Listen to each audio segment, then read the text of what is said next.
17h à Yaoundé, mesdames, messieurs, bonsoir. C'est un plaisir de vous retrouver nombreux pour cette dernière production de votre quotidienne, Le Grand Soir. Le Grand Soir, comme de coutume, au cœur de l'actualité nous sommes, puisque nous évoquons justement les jours d'après, après justement la révision constitutionnelle du 4 avril 2026, c'était un samedi, avec ce constat qui justement transparaît au-delà de toutes les sorties qui ont pu être enregistrées ici et là.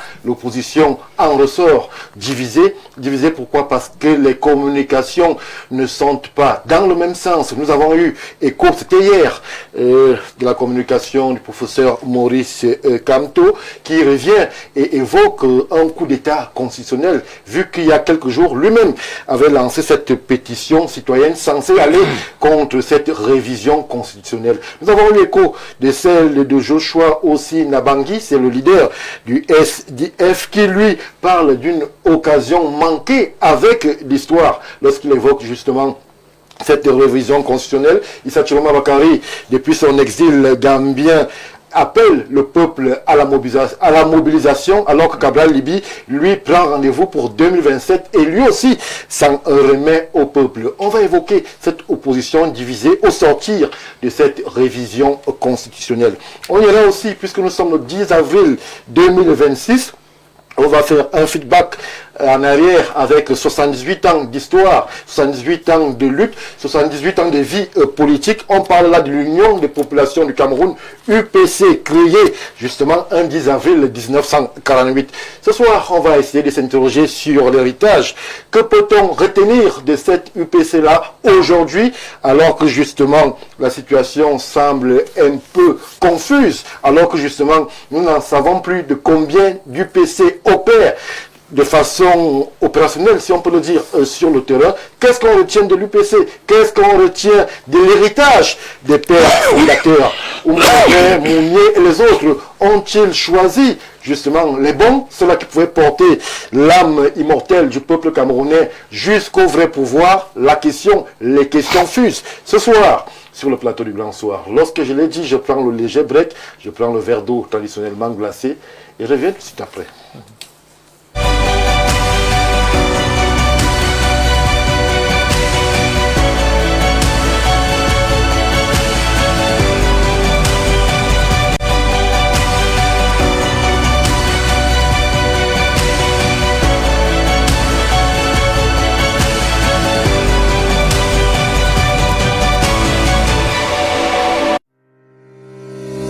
Elle tire sa source à plus de 120 mètres dans les profondeurs du Niès. Une roche connue pour ses vertus purificatrices qui font d'elle un filtre naturel pour l'eau minérale, source Bonis.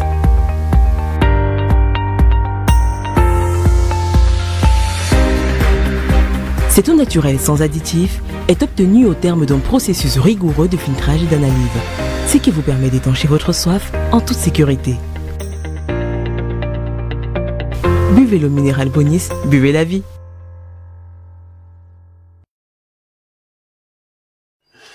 Retour sur le plateau du Grand Soir, je l'ai dit, pour nous accompagner sur cette estrade d'analyse et de réflexion. Ils sont en poste déjà. Je m'en vais tout de suite commencer par l'enseignant syndicaliste sur le plateau, Michel Gabriel Chougem. Bonsoir et bienvenue. Merci, bonsoir Stéphane, bonsoir à tous mes copanélistes. Recevez, n'est-ce pas, les salutations que je vous adresse ainsi que les vœux les meilleurs que je formule pour vos familles respectives. Et je suis très content d'être venu ici là parce que je sais que, n'est-ce pas, je suis convaincu que c'est du champ des conchets que j'ai l'étincelle et que le progrès de la connaissance repose sur la compréhension de notre ignorance. Merci pour l'invitation. Merci à vous, cher Michel Gabriel. On aura tout de suite reconnu l'enseignant. Les formules, docteur Didier Badjek. Vous les connaissez aussi, puisque vous êtes stratège, vous êtes communicant, vous êtes manager. Plusieurs casquettes en une. Bienvenue sur le plateau.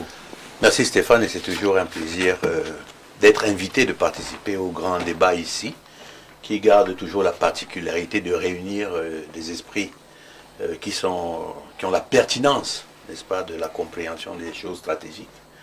Je voudrais dire bonjour aussi à vos millions de téléspectateurs et dire comme ça que la vie est ce panache de segments de travail et puis de détente. Oui. Et que vous m'avez obligé à laisser un groupe que je salue et qui est très attentif à regarder cette émission, les A4. Oui. Nous traînons derrière nous 50 ans d'amitié pour les uns, d'autres 40 ans. Et j'ai dit qu'il fallait que l'occasion soit importante pour que je puisse laisser mes amis à qui je fais un coucou. Et que je dis que bonjour aussi à vous, les co-discutants. Merci. J'espère, vous savez, je commence toujours par cette phrase, comme vous avez commencé, vous avez donné le ton, de Jean-Paul Sartre, existentialiste, qui dit que la vérité n'est ni à moi ni à toi, elle est devant nous. Oui. Donc, on va se respecter. J'aurai mes opinions, il y aura les siennes. Surtout que moi, Non. j'occupe aujourd'hui la place du géostratège, celui qui regarde de manière clinique, Oui. n'est-ce pas, la légalité Foi. et la légitimité. Et les choses, les associations peuvent être totalement données des résultats différents. Merci. Merci, docteur. Plus besoin de préciser que vous êtes le consultant stratégie et sécurité de Info TV. C'est une casquette que beaucoup ne connaissent pas, mais que je dévoile ici aujourd'hui. Votre arrêté est toujours présent, docteur Badjek. Vous ne l'avez jamais résilié. Consultant stratégie, sécurité sur Info TV. À chaque fois qu'il y aura des soucis ou alors des besoins d'analyse en termes de sécurité, on sait qu'on peut compter sur le docteur. Tout cela pour lui seul. Merci, merci pour la présence. Monsieur le maire, Sylvestre Niek, puisqu'il sera abondamment question de l'histoire et du présent de l'UPC sur ce plateau, lui aussi est parmi nous. Nous disons bonsoir et bienvenue. C'est vraiment bonsoir. Merci de nous convier à cette émission. Surtout, vous avez commis la gaffe de dire que l'UPC a été créé un 10 avril 48. Si vous avez dit un 10 avril, on aurait compris. L'UPC a été créé exactement le 10 avril 1948. Il n'en a pas deux. Il y a plusieurs 10 avril, mais il n'y a pas de 2 avril, il n'y a pas deux à la même année. Je voudrais vous dire merci pour ça. Je suis heureux que vous ayez mis ce thème à l'ordre du jour. Maintenant, je pense que la santé de l'UPC est un peu comme celle du... On va faire le débat. Non, non, je ne fais pas le débat. On ne fait pas le débat. J'aurais pu me demander pourquoi on a l'impression, on n'a pas grand écho de ce grand moment, puisque l'UPC, on ne va pas être chauvin sur le plateau, n'appartient pas aux UPCistes. L'UPC appartient au Cameroun, puisque c'est l'âme immortelle du peuple camerounais, mais on a l'impression que c'est un peu timide. L'âme semble avoir flétri un peu, elle ne bouge plus beaucoup. À écouter, à regarder les unes des journaux, on n'a pas senti cette communication agressive qui devrait être celle du parti historique. Bon, ce n'est qu'une impression au départ, mais je voudrais poser une question. Est-ce que lorsque le président Macron ne vient pas à la personne serment de chef de l'État camerounais, il n'est pas pour autant chef d'État? Ne me répondez pas. La presse peut ne pas parler de l'UPC, mais l'UPC, vous l'avez dit vous-même, c'est l'âme immortelle du peuple camerounais. On combat une âme sans jamais la combattre, sans jamais la vaincre. Oui. Donc nous sommes là. Et je vous ai dit d'entrée de jeu que la santé de l'UPC est un peu comme du moins la santé du Cameroun dépend de la santé de l'UPC. Pour la simple raison que lorsqu'on aura compris que l'UPC n'est pas l'apanage des UPC, que ce n'est pas la peine de la combattre au nom d'un régime, le Cameroun va bouger un peu. Merci, monsieur le maire Niek, pour la présence. Franklin Sambou, vous êtes analyste sociopolitique, vous êtes sur le plateau. Bonsoir et bienvenue. Bonsoir Stéphane Barga, bonsoir aux millions de téléspectateurs du Grand Soir et à tous ceux-là qui nous regardent au quotidien.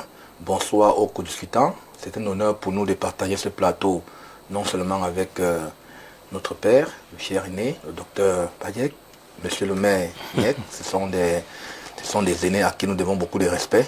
Oui. Bonsoir et merci de nous avoir conviés à ce rendez-vous.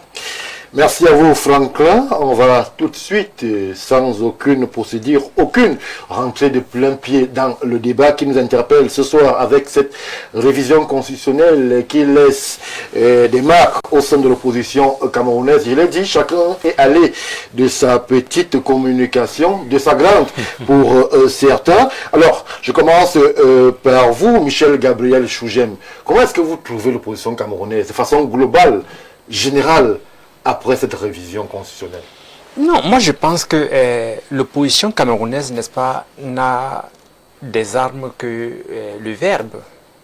Vous voulez qu'elle prenne des armes? Parce que lorsqu'on regarde, c'est vous, tout à l'heure, vous avez fait allusion, n'est-ce pas, de la conférence de presse tenue par le professeur Maurice Kamto, il y a de cela 1 ou 2 jours. C'était hier. C'était hier. Oui. Voilà, je crois que ses propos étaient, allaient, n'est-ce pas, contre ce qui s'est passé au Palais des Verts. Et il n'est pas le seul. Et par d'un coup d'État constitutionnel. Il le dit. Il n'est pas le seul. Ses collègues de l'opposition ont fait presque pareil. Ils sont également contre, n'est-ce pas, ce qu'on peut appeler le coup d'État constitutionnel. Vous voyez, il y a un politologue camerounais très de réputation internationale qui avait dit au Cameroun, c'est le gouvernement perpétuel qui tient lieu de projet de développement. C'est ce qui se passe actuellement. Tu as encore dit ça aujourd'hui? Hein? En fait, il avait dit. Et il ne le nie jamais. Il le répète même parfois. Voilà. Alors, vous voyez, ce qui s'est passé là, ce qui s'est passé à l'Assemblée nationale donne, n'est-ce pas, du crédit à cette déclaration. Oui, ça c'est une façon d'assurer sa continuité, de se perpétuer au pouvoir. Lorsqu'on dit qu'il y aura un vice-président qui sera nommé par le président de la République en fonction et qui fera la volonté de ce président de la République, mais vous voyez que c'est une façon de s'éterniser au pouvoir. C'est une façon de rester au pouvoir ad vitam aeternum. Certains auraient pu poser la question de savoir la faute à qui, puisque le professeur Maurice Kamto, qui prend la parole aujourd'hui, il a eu l'opportunité, il y a quelque temps, peut-être de modifier un peu le jeu des équilibres au niveau du Parlement, de façon à ce qu'on n'en arrive pas là. Peut-être la faute à eux, membres de l'opposition aussi. L'expérience montre que chaque fois qu'il y a eu des élections au Cameroun, élections municipales, élections législatives présidentielles, il y a toujours une espace de dénonciation de fraude. Et les hauts responsables du RDPC ont dit sur des plateaux comme ceux-ci qu'ils ont brûlé les yeux au profit de Paul Biya. Ils ne se cachent même pas. Donc que le professeur Kamto participe aux élections ou pas, ça n'aurait rien changé. Bon, je ne sais pas s'il y a un responsable du LDPC qui l'a dit. Je cite, il a dit, n'est-ce pas, à Vision 4. Qui est ce responsable? Je le cite. Je le cite. Vous le dites vous-même. Vous le dites vous-même. Il n'est pas le seul. Il n'est pas le seul à le dire. S'il vous plaît. Ils sont nombreux. Qu'ils ont brûlé les urnes au profit du président Biya. Michel Gabriel. Alors, quand le professeur Kamto participe aux élections ou pas, ça ne change rien sur la donne actuelle au Cameroun. S'il vous plaît. Oui. Est-ce que Fidolon qui est un responsable au niveau du LDPC? Il est militant du RDPC. Es-tu responsable? Il est militant du RDPC. Il est militant du RDPC, monsieur Stéphane Bata. C'est pas moi qui vous dis. Vous le savez. Non, moi je ne sais pas. Il n'est même pas le seul à le dire. Je ne le connais pas comme responsable. RDPC l'a dit. Il n'est même pas le seul à le dire. Et d'autres militants également l'ont dit. Ce n'est pas seulement Fidolon. Ils ont dit qu'ils sont allés aux élections, brûler les urnes pour le Paul Biya. Ils l'ont dit à Monjo Vision. C'est ça. Alors, c'est juste pour vous dire que laissez Maurice Kamto tranquille. Maurice Kamto n'a jamais géré la chose publique. Le MSC, n'est-ce pas, bon, il a été ministre. Bon, il est voilà. Bon, le MSC est un parti politique privé. Il gère les choses du MSC. Nous sommes devant ceux qui gèrent les affaires publiques, comme le président Biya. Comme le RDPC tient le rêne. C'est le RDPC qui paie les fonctionnaires. Donc nous devons nous adresser. Non, c'est l'État du Cameroun. C'est l'État. C'est pas le RDPC. C'est pas le RDPC. Donc on dit que laissons ces histoires que si tel parti participait, rien ne le changeait. Rien du tout. Merci Michel Gabriel Chougem pour votre première lecture. Monsieur le maire, je me tourne vers vous. L'opposition, je le dis, paraît pour le moins divisé. Pour le coup, chacun y va de sa communication. Je l'ai aussi dit, on se retrouve avec certains leaders qui s'en réfèrent au peuple. Et ce projet déjà pour 2027, ça veut dire que ce qui s'est passé le 4 avril 2026 tient lieu d'évidence et que ça appartient désormais au passé. Cabral Libi, lui, de façon spécifique, s'en remet au peuple et compte sur le peuple en février 2027. Stéphane Baga, avant de répondre à votre question, je voudrais vous dire qu'il est nauséabond de dire, lorsqu'on m'a vidé les caisses de l'État, que comme le gardien n'était pas là, c'est normal de voler. Ce que vous dites, quand on n'était pas là, alors, c'est très nauséabond. C'est nauséabond. La fraude, quel que soit le cas, n'est pas bonne. C'est ce que l'on a dit d'habitude, que non, quand vous n'êtes pas dans le bureau de vote, alors on fraude. Ce n'est pas bon. On a un peu d'éthique même dans la vie. Est-ce que vous estimez que si on vous laisse les caisses de l'État pendant un moment, il faut forcément les gendarmes à côté de vous pour ne pas voler? Quelle moralité? Non. Je pense qu'il faut laisser cette histoire. Maintenant, je peux revenir à votre question. L'opposition n'est pas un parti politique. La question est mal posée. Je vous suppose ne l'avoir pas fait volontairement. Non. Il n'y a pas un parti qu'on appelle l'opposition. Les partis se mettent ensemble ou pas à l'occasion des élections. On aurait pu dire la classe politique. Non. On aurait pu dire les partis politiques, parce qu'ils ne sont pas divisés. Chaque parti a sa lecture de ce qui s'est passé à l'Assemblée nationale. C'est tout à fait normal. que les gens se remettent en 2027 est légitime. D'ailleurs, tous les partis se projettent en 2027. Parce que la réalité, le débat sur la réforme de la Constitution est derrière nous. Vraiment, c'est derrière nous. Je pense que perdre le temps encore là-dedans, c'est parce qu'on a la télé. Mais moi, je n'ai plus le temps à passer à cette révision. Elle est derrière nous. Elle est actée. Vous l'avez subi ou bien vous l'avez accepté? Je n'ai jamais caché. Je suis cohérent avec moi-même. J'estimais pendant la campagne que le président Biya me semblait affaibli et qu'il méritait d'avoir une béquille pour faire son travail chef d'État. Je l'ai dit. Je le maintiens. Pour moi, ce n'est pas le problème du vice-président. Ce n'est pas ça le problème. Ce n'est pas ça le problème. J'étais pour qu'on ait un vice-président. Peut-être pendant la forme que nous avons eue. Déjà que je pensais que la loi dispose pour l'avenir. J'estimais que si on fait une révision qui instaure le poste de vice-président, il devrait être élu pour être légitime. Et que ce serait pour le prochain mandat. Maintenant, si c'est fait à l'heure actuelle, le président me prend dans mon piège. Je lui demandais que prends la béquille pour qu'il fasse ton travail. Il a fait. La béquille de quelqu'un, il y a deux formes de béquille. Hein. Oui. La béquille qui vous porte et la béquille que vous portez. Le vice-président, c'est la béquille que le président porte, parce qu'il peut choisir de ne pas la porter. Elle est posée là. Dans ces conditions, il me semble tout à fait légitime et normal qu'il nomme sa béquille. Le problème, ce n'est plus à ce niveau. La Constitution est actée. Nous attendons que Qu'il nomme sa béquille. Absolument, il en a la liberté. Il n'a même plus que ça. Ça peut être ce que vous dites, monsieur le maire. Non, pourquoi? Nous sommes en démocratie. Et Je cela dis que suppose non, quand même attendez. que le peuple, à chaque fois, devrait être interrogé.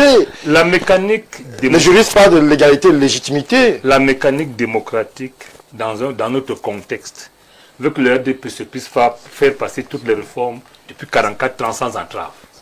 Et c'est pour ça qu'on demande trop au président de la République.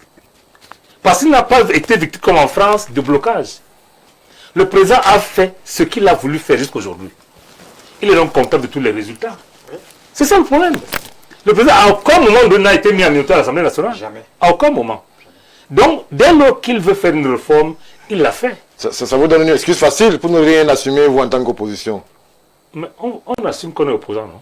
On doit encore assumer les gens du pouvoir. Non, ça ne va pas ensemble. Donc, en la réalité, ce discours qu'on tient aujourd'hui sur la Constitution, elle est bonne ou mauvaise, c'est derrière nous. Nous attendons que le président qui a avoué, enfin, contrairement à ce que les gens lui disaient pendant la campagne. J'ai écouté sur votre plateau ici que l'âge du président n'est pas un problème. Sa forme physique n'est pas un problème. Il vient de prendre tout le monde à contre-pied pour dire moi. Je suis un homme. J'estime qu'en ce moment. C'est ce que le président vous a dit? C'est écrit. C'est écrit, c'est pas moi qui le dis, c'est lui qui écrit. Il a écrit qu'il est un homme et qu'il fait le métier. Attendez, je pose une question. Je pose une question. Lorsque quelqu'un vous dit qu'il veut un vice-président, de façon triviale, les vice ou les adjoints font quoi? Il remplace. Non, avant de remplacer, ils assistent le patron dans la mise en œuvre de sa politique. Oui. N'est-ce pas? Pourquoi le président ne voulait pas une béquille avant? Peut-être que c'est le mot béquille qui veut être un peu. Un adjoint ou un vice, c'est une béquille. Sauf que c'est une béquille. Parce qu'on ne lui impose pas d'avoir ça. C'est un choix. C'est une option qu'il peut faire, dont il peut faire usage ou non. C'est l'avantage qu'il a. Le président peut rester conseiller, estimer que bon, le Parlement m'a fait confiance, c'est bon. J'ai compris. Je verrai ce que je veux faire. Je ne promulgue même pas la loi. Non. Il doit promulguer. Il a 15 jours d'ailleurs. Parce que c'est lui qui était porteur de la loi. On ne l'a pas changé, même les virgules, même les fautes d'orthographe ont été approuvées. Pourquoi il va la promulguer? Même les fautes d'orthographe ont été adoptées. Donc il doit la promulguer. Maintenant, en faire usage, il en a le droit, ou pas, s'il veut. Donc le débat là est derrière nous. On attend maintenant que le président nomme un vice-président ou ne le nomme pas. Nous attendons que le Cameroun fonctionne. Et c'est ça la réalité aujourd'hui. Et on va demander au président un peu plus qu'hier. Merci. Parce que je finis par là. Hier, moi, je vous disais ici, votre plateau, que qui dans nos villages peut envoyer son grand-père, même de 70 ans, faire tourner le palmier, faire le palmier à huile? Personne. Personne. Et qu'on demandait trop à un seul homme. Maintenant qu'il a le droit d'avoir une doublure, en dehors de tout son gouvernement, on va être un peu plus exigeant. Vous avez tapé sur le vice-président? Non, pas taper sur le vice-président. J'ai dit, nous n'avons rien à demander au vice-président. Parce qu'on n'a pas élu. Non, c'est pas ça. Oui. On ne revenait pas sur l'élection, on n'est plus au niveau de l'élection. Le président a demandé qu'on lui permette d'avoir un vice-président. Il a eu ce droit. Dans ces conditions, il n'y a plus de problème. Merci. Ce qu'il ne peut pas faire, ce qu'il ne veut pas faire, il peut le faire par son vice-président. Maintenant, on finit par les pouvoirs, on finit définitivement. Non, je reviens vers vous, monsieur le maire. Permettez une minute. Ok, je vous l'accorde. Vous savez, le président a tellement de pouvoir que les gens qui posent la question de savoir qu'est-ce qu'il va donner comme pouvoir au vice-président, ils sont carrément au sujet. Il ne peut pas donner plus que ce qu'il a. Il va donner une partie ou tout son pouvoir. Maintenant, une partie ou tout. Une partie, parce qu'il sera là. Et tout, lorsqu'il ne sera plus là. Merci Sylvestre Niac pour votre lecture qui nous a porté vers le président en nous faisant sortir de l'opposition. Bon, c'est votre lecture à vous. Le temps pour le dire. L'opposition n'est pas un parti politique. Oh, c'est vous qui le dites, monsieur le maire. C'est vrai en plus. Madame Mongono, bonsoir et bienvenue. Bonsoir, monsieur Stéphane. Bonsoir à mon ami Niek. J'assume cette amitié, c'est toi. Mon ami Niek, que je salue avec beaucoup de respect. Vous savez, c'est pas toujours évident, c'est pas toujours donné d'assumer son appartenance politique, contrairement à... Les gens aiment se cacher plutôt derrière des attributs société civile, collectif de si, pour venir porter les voix des partis politiques sur le plateau. Vous comprenez pourquoi j'ai beaucoup de différences, beaucoup de respect pour M. Niek. Oui. Je ne vais pas bouder, je vais saluer mon ami enseignant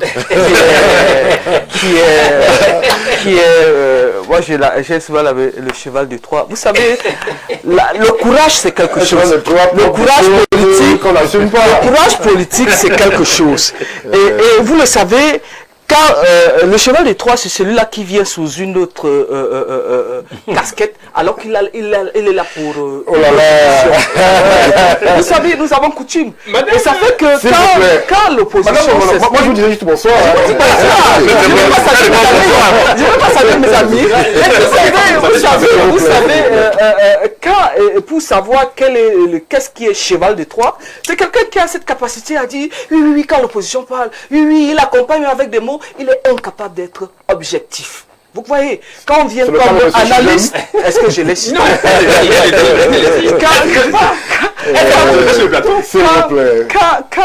Quand on vient en tant qu'analyste, quand on vient en tant que spécialiste, on vient en tant que société civile, ça veut dire non partisan, on a la capacité, la jugeote de faire la part des choses entre ce qui est bon, ce qui n'est pas bon, et être dans une zone médiane. Bonsoir à mon ami. Merci madame Mongono. C'est au colonel Bajek, c'est un plaisir de le trouver sur le plateau. Merci, merci.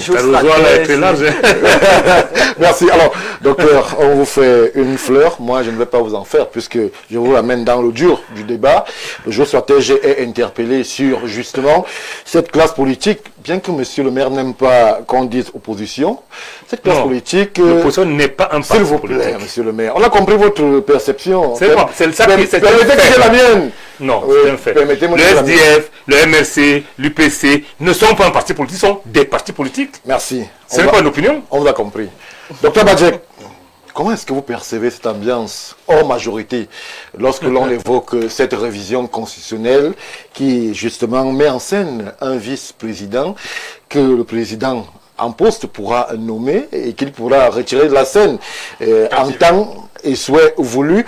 Lorsqu'on est de l'opposition, comment est-ce qu'on peut se sentir lorsque l'on regarde justement ce déploiement qui amène à ce que l'on puisse interroger sur véritablement les orientations et la direction politique générale du pays Cameroun? J'ai bien peur de dire que de manière constante, l'opposition arrive toujours en gare quand le train est parti. Et que l'opposition manque de réel politique en ce moment. Et ça, je le dis très sincèrement. Vous le choyez, je joue assis, qui parle de l'occasion manquée. Non, il n'y a pas une occasion manquée. Il y a l'occasion qui est celle de pouvoir apporter sa contribution dans un débat précis. Et que celui-là, qu'on ne le ramène pas à un débat anachronique. Pourquoi est-ce que je dis ça? Vous aurez beau tambouriner comme vous voulez aujourd'hui, les faits sont là. Et on doit avancer. Alors, vous voyez une opposition qui a une chance particulière de pouvoir se reconstituer et se bagarrer pour avoir dans ces élections qui vont peut-être permettre de revenir et de remettre en question certains points qui passent son temps dans la jactance et dans la mise, n'est-ce pas, en jointure de paramètres qui sont inutiles. Mais la conséquence, pour moi, en tant que géostratège, je l'analyse au niveau de la population, au niveau de l'opinion, au niveau même des acteurs de l'opposition, parce que je suis l'un des rares à dire que je souhaite pour ce Cameroun une opposition qui soit conséquente, une opposition qui peut donner en réalité des caractéristiques de gestion cohérente de leurs idées. Oui. Et pour que justement le parti au pouvoir, qui est au sommet de la gouvernance, puisse faire attention des actions qu'il pose. Voilà ce que je voulais dire. Alors, mais si jamais vous offrez ce genre de débat au Camerounais, la première chose que nous aurons, c'est quoi? C'est un décollement, n'est-ce pas, de l'opinion sur les affaires institutionnelles, décollement de l'institution. Vous allez voir qu'on entretient un genre de langage aujourd'hui. Oh non, c'est eux. Non, ils auront toujours raison. Le débat existe. On a l'impression que le débat politique aujourd'hui, l'effet final recherché, c'est d'avoir le pouvoir. Je dis non. La politique se cultive dans le temps. Elle a une historicité. Oui. D'accord? Si vous n'avez que ça, vous n'avez qu'un temps, il n'y aura jamais deux présidents de la République. Il y en aura toujours un. C'est pour ça que nous devons commander aux acteurs politiques d'assumer leur réel politique. Oui. Nous avons donc ces éléments sur le terrain. Qu'est-ce que nous faisons? Nous avons ces sorties éparses qui ne se rejoignent forcément aucune dans l'autre. Faites attention à la désillusion. Faites attention à la désillusion et puis à l'accoutumance que nous avons déjà à une résignation politique.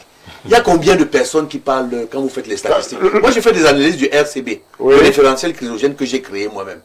Et ce sont des marqueurs qui me parlent et qui sont intéressants. Vous prenez un échiquier. Alors, lorsqu'un acteur comme Cabral Libby se positionne pour 2027, est-ce que dans la résignation? Non, c'est pas la résignation. Mais voici peut-être la bonne posture. C'est ça. C'est même cela qu'il faut avoir comme posture.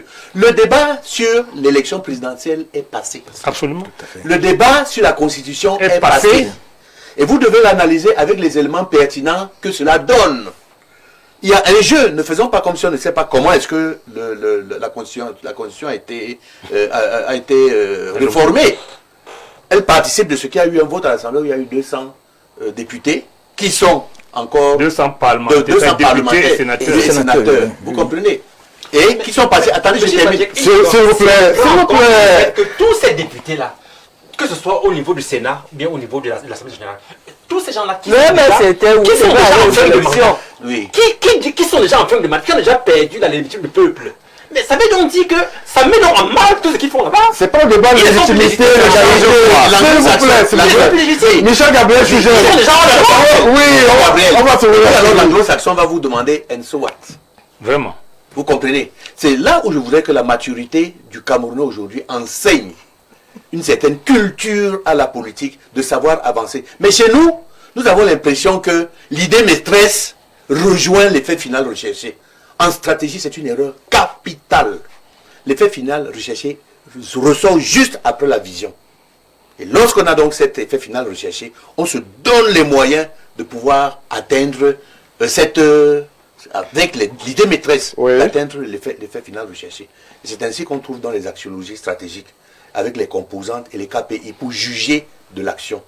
Aujourd'hui, nous avons un pays qui fonctionne généralement sans stratégie aboutie. Et c'est ça un peu le tort. Moi, si j'avais à vous conseiller en tant que stratège, n'est-ce pas, ce n'est pas la solution. Il faut toujours peser quels sont les enjeux et défis et voir ce que l'on va tirer comme élément positif de l'action que l'on va mener. Aujourd'hui, continuez à jaser. Le train avance. On était en train d'aller à Douala, le train a traversé Macaque. Il est en train d'aller vers Douala. Vous êtes encore à la gare de Mbakomo. Et c'est où Quelle lecture. Merci, Dr Badjek. Alors, Franco Sambou, sur le plateau, certains s'empressent de tourner la page.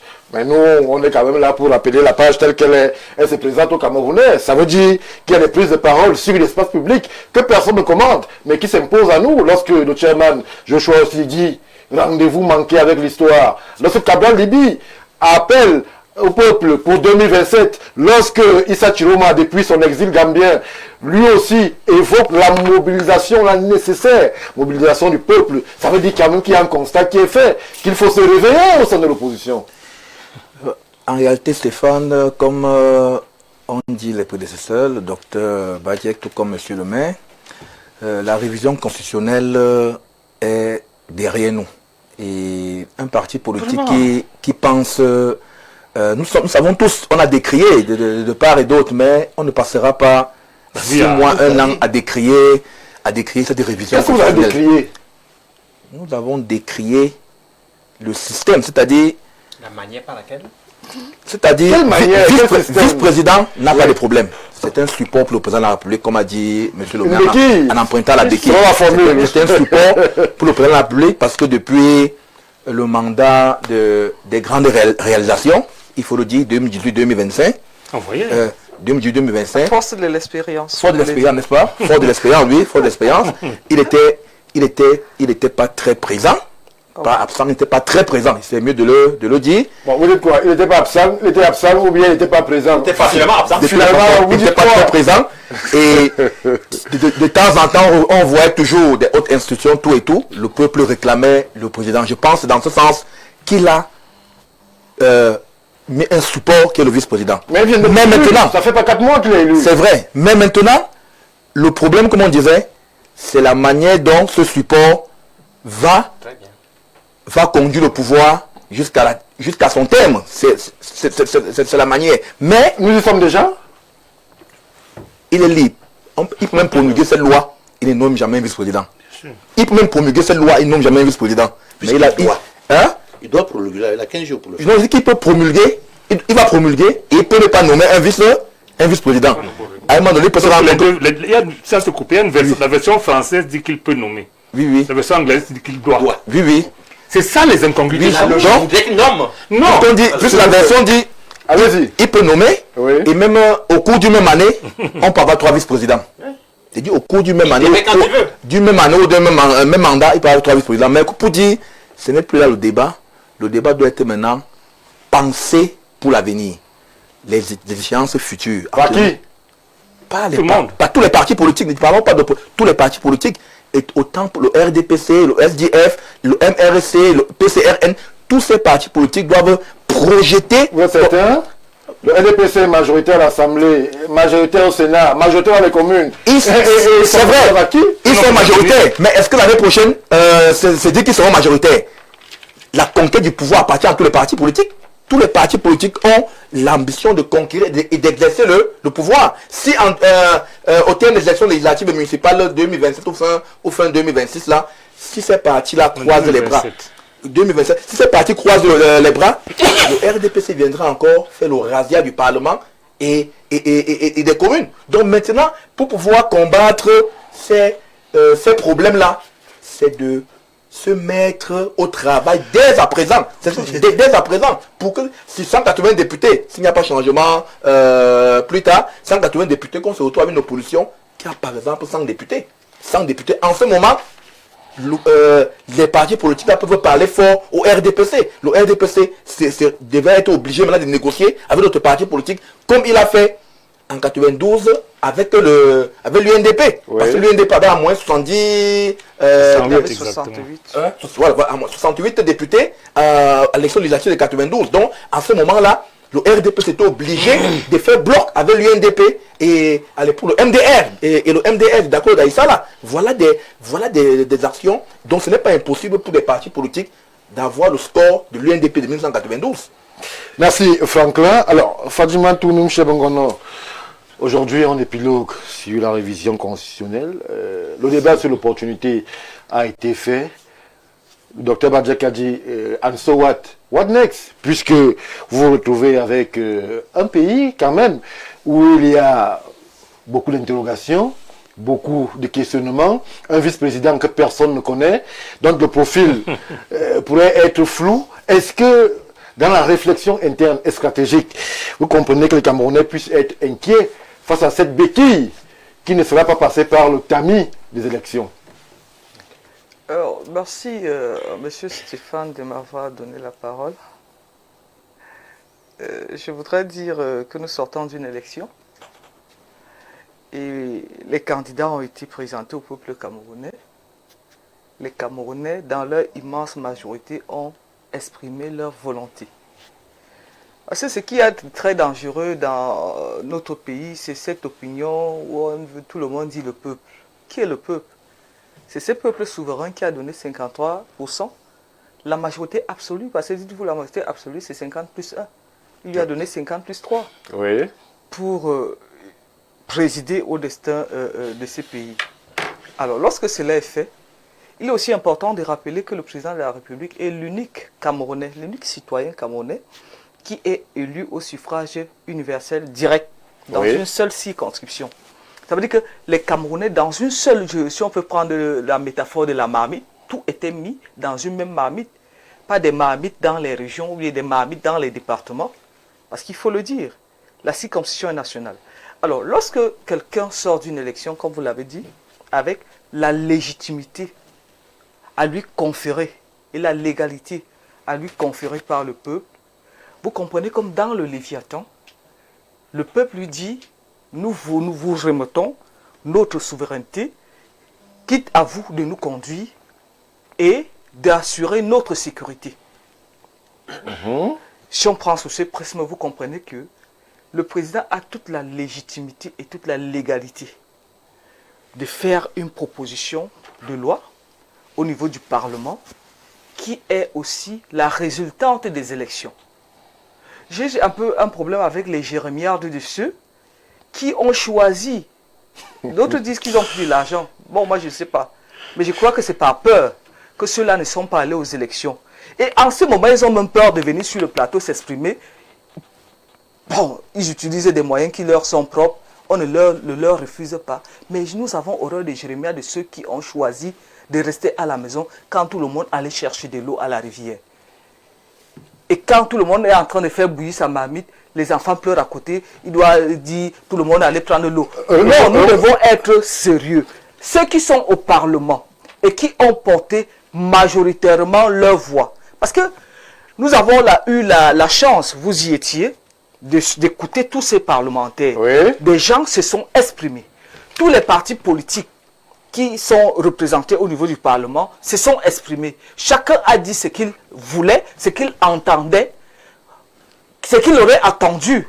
Que ce soit peut-être la révision de telle ou telle autre chose, qu'on ne se limite pas à ceci ou à cela. Ils se sont exprimés. Mais à la fin, c'est l'une qui a parlé. Parce qu'on ne peut pas vouloir une chose et son contraire. La démocratie s'est exprimée. Et à partir du moment où la démocratie s'est exprimée, je vais dire comme les autres, que c'est derrière nous. Alors, non, ce qui n'est pas derrière les Camerounais. Maintenant que les gens organisent...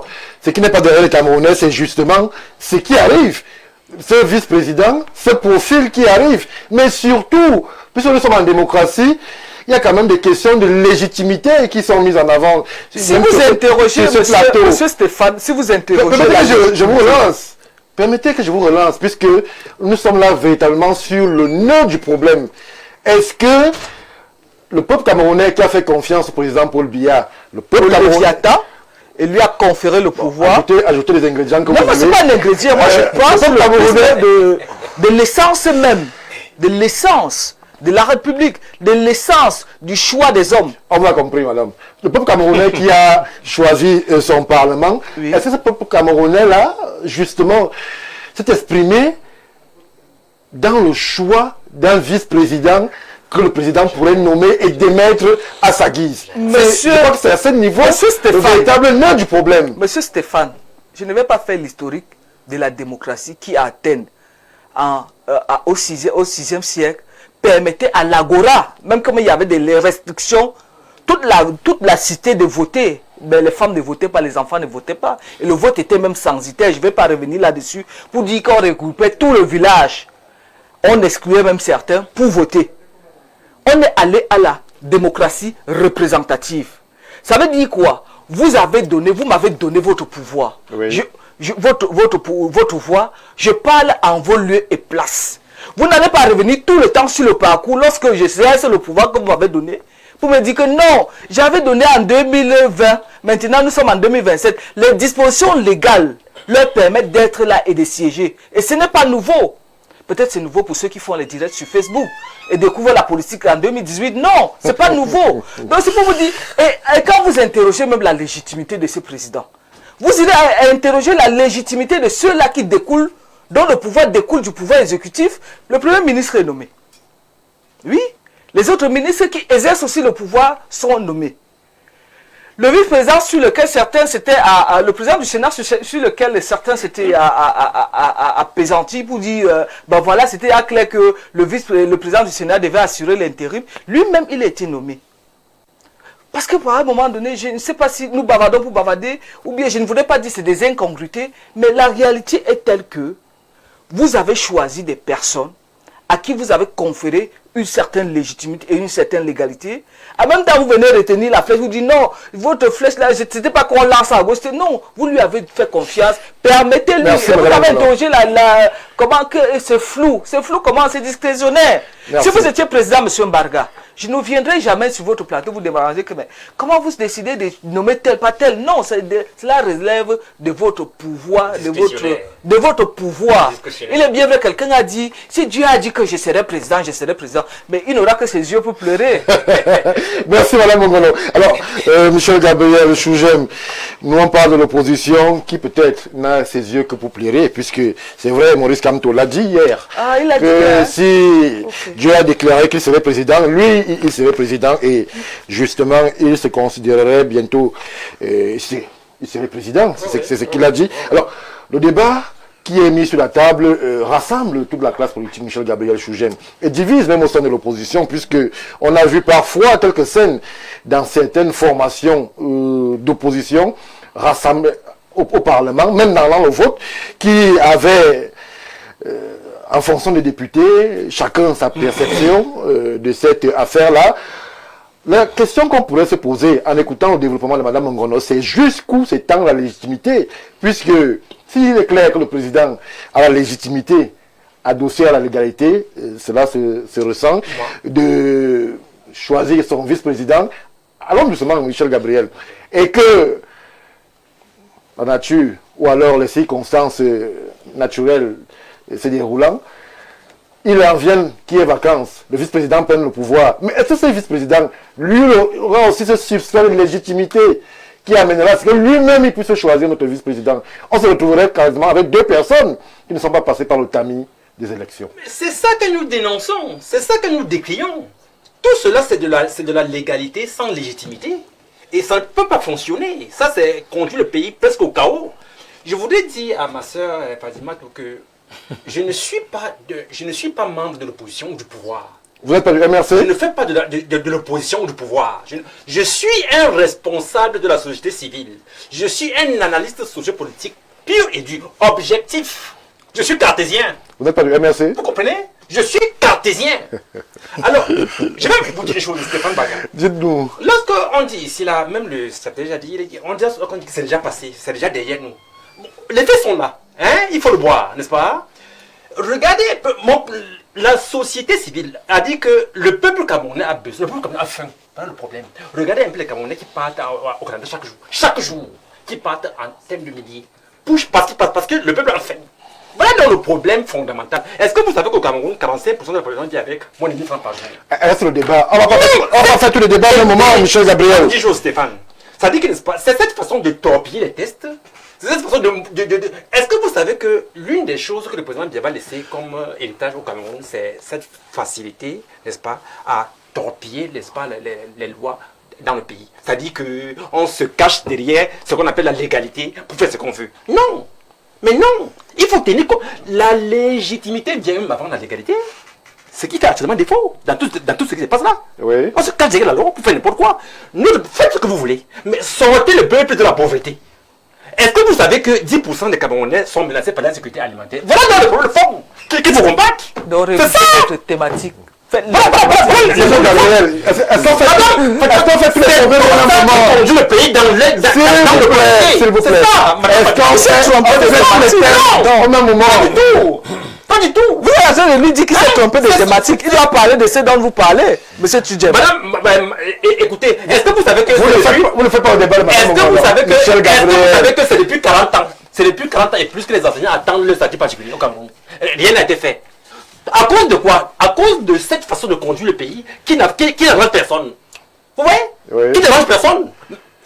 Mais les Camerounais ont choisi le président Paul Biya le 12 octobre. Mais on va dire qu'ils ne sont pas des Camerounais, ils viennent de Mars. La Cour constitutionnelle a dit que le président Biya a gagné l'élection le 12 octobre dernier. Ça, c'est la version de la Cour constitutionnelle. Et ta version, c'est laquelle? Tout le monde sait, n'est-ce pas, qui nomme cette version de la Cour constitutionnelle. C'est le débat. Quand vous m'appelez ici, c'est pour que je vienne parler contre vous, monsieur Stéphane. Non, vous parlez au Camerounais. Monsieur Stéphane a un parti pris. Vous ne parlez pas pour moi. Vous avez un parti pris, monsieur Stéphane. Je vous dénonce. Supposons que vous voulez que je vous demande. Vous allez me chasser. Non. Le débat sur un c'est comme ça. Michel Gabriel, Vous comprenez? restons sur le débat. Votre enseignant. Pour peu que quelqu'un veut être un peu objectif et personnel. Ça, c'est l'objectivité. C'est l'objectivité. C'est pas interdit. Non, pas assumez-le, monsieur. Madame Fatimatou, il y a déjà 10 ans, je serais parti du Cameroun. Je serais au Canada. Non, c'est pas nouveau. Je serais parti. J'ai 10 ans, c'est pas nouveau. mais j'ai refusé parce que je vais servir mon pays. En étant dans la critique pour la critique, la critique partisane, la critique partisane. Madame Bongono, parlez au Camerounais, s'il vous plaît. Voilà. Ils sont nombreux à vous essuyer. Mais il a dit que vous vous êtes trompé de sujet. Regardez le je suis sujet. en train de Donnez dire le que- sujet de M. Tudjem. Madame Bongono, Chef de son s'il vous sujet. plaît, s'il vous plaît, s'il vous plaît. Donc, Calmons-nous. je Monsieur suis Tudjem, en la train de parole. dire que, n'est-ce pas, malgré tout ce qui se passe au niveau de l'Assemblée nationale, au niveau du Parlement, avec, n'est-ce pas, cette constitution qui vient d'être modifiée, n'est-ce Oui. pas, nous prenons acte, mais nous attendons, n'est-ce pas, ceux qui nous dirigent au plus haut niveau, n'est-ce pas, de sortir le pays de la... C'est ça. Tant que vos enfants ne vont pas à l'école, tant que vos enfants ne peuvent pas manger à satiété, tant que vos enfants, n'est-ce pas, ne peuvent pas s'habiller, ne peuvent pas se soigner, mais il y a problème. Faites tout ce que vous voulez, devenez même déchet de Info TV. Ça ne dit rien. C'est ça le problème. Ça c'est le fond, ça c'est le nœud du problème. C'est ça. Merci, Michel Gabriel Chougem. Sylvain Seignac, je me tourne vers vous. C'est vrai que on peut le percevoir comme un écart, mais le problème de fond que pose Michel Gabriel, c'est justement cette capacité à être au pouvoir et à assumer le côté régalien qui met en avant le peuple qui devrait, selon ses mots, manger à sa faim. Est-ce que s'il y a des modifications à l'infini, s'il y a des vice-présidents, s'il y a des sénateurs, s'il y a cette batterie en termes de postes et d'institutions et que la qualité de vie n'a pas changé, 2027 c'est loin, 2027 c'est bientôt, est-ce qu'on pourrait se retrouver avec les mêmes acteurs, par exemple législatifs, avec toujours le même discours et les mêmes récriminations? Monsieur Tudjem est dans le sujet. On a voté le président, pourquoi? Très bien. Madame Bongono, vous êtes tout à l'heure que nous avons confié notre destin à un homme pour qu'il nous conduise où? La prospérité. Il nous a promis quoi? La prospérité et la démocratie. Nous sommes dans le sujet. Dans la prospérité, vous mettez quoi? Qu'est-ce qu'il vous a dit lors de sa campagne? Il est à 6 mois, c'est ce que vous attendez? Non, on ne juge pas le président pour les 6 mois. On parle du président qui a un Ok. mandat. Ça veut dire que dites à monsieur... Non, nous parlons du président qui a un mandat. Dites alors clairement Le que mandat, c'est Stéphane quoi? de changer la thématique. S'il vous plaît, madame, oh non, je sais où je vais. Mathématiques, elle est bien suivie. Parce qu'il accepte le sujet, il y a les thématiques. Proposez-lui une thématique avec... On va faire 100 heures sur le le président plateau. nous a promis depuis plusieurs mandats d'ailleurs la prospérité et la démocratie. Quand on lui rappelle n'est pas un tort, c'est pas un tort au sujet. Dans la prospérité, à manger, à boire, à se soigner, il y a se vêtir, tout ça c'est la prospérité. Donc le lui rappeler n'est pas un tort. Le problème qui se pose aujourd'hui, ce n'est pas tant ça le problème. C'est que nous disons que, et Madame Bongono le dit très bien, nous avons confié notre destin à quelqu'un. Vous l'avez voté. Pas du tout. Voilà. Mais vous le savez, je ne le cache pas d'ailleurs. Mais quand je dis nous, en République, lorsque la majorité des Camerounais lui ont fait confiance. Le président dit que nous président nous tous, non? Vous avez recadré votre étude. mais moi, que le conseil a dit que... Moi, j'ai dit, non, c'est le conseil qui doit se prononcer, c'est la loi qui le dit. La majorité a acté... Non, le conseil doit... La majorité a Madame acté... Bongono, vraiment, vous ne mériez pas être interrompu à chaque fois que vous prenez la Non, c'est parole. pas grave. Non, c'est Ah, mon Le ami. conseil allez-y. doit effectivement dire qui a été élu. Le conseil l'a dit. Le dire n'est pas une faute. Le conseil l'a dit, vrai ou faux? Lorsque le conseil l'a dit, nous on s'en tient à ça. Et c'est derrière nous. Il a son parti, il ne viendra jamais dans l'UPC. Maintenant, on va arriver à l'UPC. Maintenant, on continue. On continue. Est-ce qu'on a dit au président que comme on te confie notre dossier, amène-nous partout? Non. Il y avait une caution au moment de l'élection. Il y avait une campagne au moment de l'élection. Il y avait des engagements de l'élection. On ne peut pas dire que comme le président, il peut tout faire. Non. C'est pour ça que la souveraineté appartient tout le temps au peuple. Pas une partie du temps. C'est-à-dire qu'à tout moment, le peuple peut vous dire d'une façon ou d'une autre non. C'est ça la réalité également. Maintenant, lorsqu'on dit que les partis politiques se trompent, non. Aujourd'hui que tout est acté, il faut commencer à questionner l'avenir. Les prochaines élections auront certainement lieu 2027. 2027. Se prononcer pour 2027 n'est pas un tort du tout, ce n'est pas une faiblesse. C'est que ce qui est fait est fait. Même si on commence à chanter, on danse toute la nuit, ça ne change pas. Mais nous disons que si nous ne sommes pas d'accord, nous ne sommes pas d'accord avec le système, qu'est-ce qu'on fait? À quel niveau on change les lois? Au Parlement, Les élections pour le Parlement, c'est quand? 2027. Moi, j'agis comme mathématicien, pas ça. Je vous amène. On doit se projeter vers où? 2027. Mais alors, c'est ce que tous les partis disent. Même ceux qui disent qu'on a raté un moment de l'histoire. Est-ce qu'on peut se projeter sans faire le bilan ou alors sans pointer du doigt ses erreurs? Lorsque Joshua aussi dit par exemple que c'était un rendez-vous manqué, lui, il se rend quand même compte qu'il y a quelque chose qui ne va pas. Lorsqu'en 2020 vous n'allez pas aux élections et que vous vous plaignez qu'on a modifié la loi, ça pose quand même un problème. Stéphane Barga, je vous ai répondu tout à l'heure, est-ce qu'on peut dire à quelqu'un qui gère la caisse du pays qu'on accepte que tu voles parce que le gardien était absent? Ne revenez pas là-dessus. L'histoire du MLC 2020, 2020, c'est passé, c'est derrière nous également. Tout à fait. C'est derrière nous. Ce n'est pas suffisant. Moi, j'entends un discours que, quand vous n'étiez pas dans le bureau de vote, c'est pour ça qu'on a perdu. Ça veut dire qu'on a volé parce que vous n'étiez pas là. Non. On doit faire nettement mieux que ça aujourd'hui. On est en 2025. Est-ce que vous avez d'abord les candidats partout? Vous comprenez? On est en 2026, monsieur le maire. On est en 2026. Donc, je dis, le problème n'est plus à ce niveau. Nous devons nous projeter maintenant que, est-ce que nous étions d'accord avec la méthode? Non. Comment on fait? On doit tous aller là où on doit créer l'embouteillage, là où on peut changer les lois. Parce que maintenant c'est changé. Mais ce qui est embêtant, c'est ceux qui pensent que la Constitution est tellement sérieuse pour être confiée au seul député, au seul parlementaire d'ailleurs. Je pense qu'on aurait pu, et ça je parle comme ça pour rien, on aurait pu, parce que ça ne sert plus à rien, on aurait pu consulter les gens. Je rappelle que lors du grand dialogue national, on aurait pu agir tout ça par voie réglementaire aussi. Hein. Très bien. Mais on a consulté quand même les gens, même si on n'était pas d'accord avec la formule, on a consulté les gens. Madame, évoque la représentativité. Non, permettez, ce qui n'était pas. Je vous ai dit au départ que je parle du principe que la souveraineté du peuple n'est pas aliénable. Elle n'est pas souveraineté tout le temps et en tout moment. Donc, quand vous, On vous confère, c'est la loi, on vous confère ça à un moment donné. On peut reprendre. C'est pour ça que j'estime que pour des choses sérieuses, vous allez comprendre que on doit consulter le peuple. D'une façon, on l'a consulté à travers le Parlement, c'est vrai. Mais je pose la question.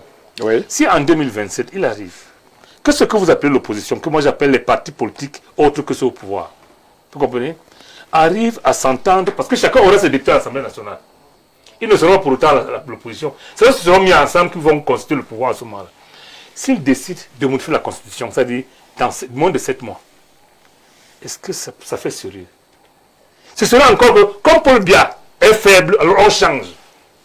Si vous avez dit non, un pays se gère au travers minimum d'éthique, c'est-à-dire, c'est comme chez les Bantous, lorsque vous avez la machette par le manche, vous pouvez blesser votre frère. Mais généralement, ce qu'on vous dit, c'est que, comme c'est vous qui tenez le manche, ne blessez pas votre frère.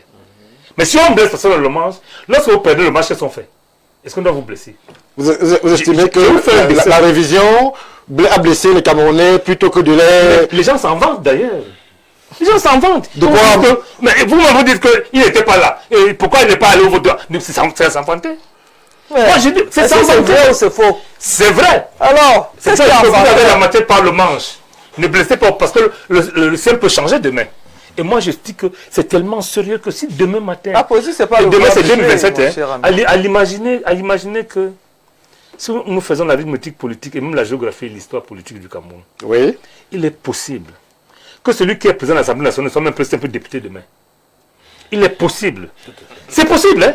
Il est possible. Bien sûr. Il est possible. Bien sûr. Qu'en 2027, que le président ne soit plus là, que le vice-président soit là et nous même vice-président.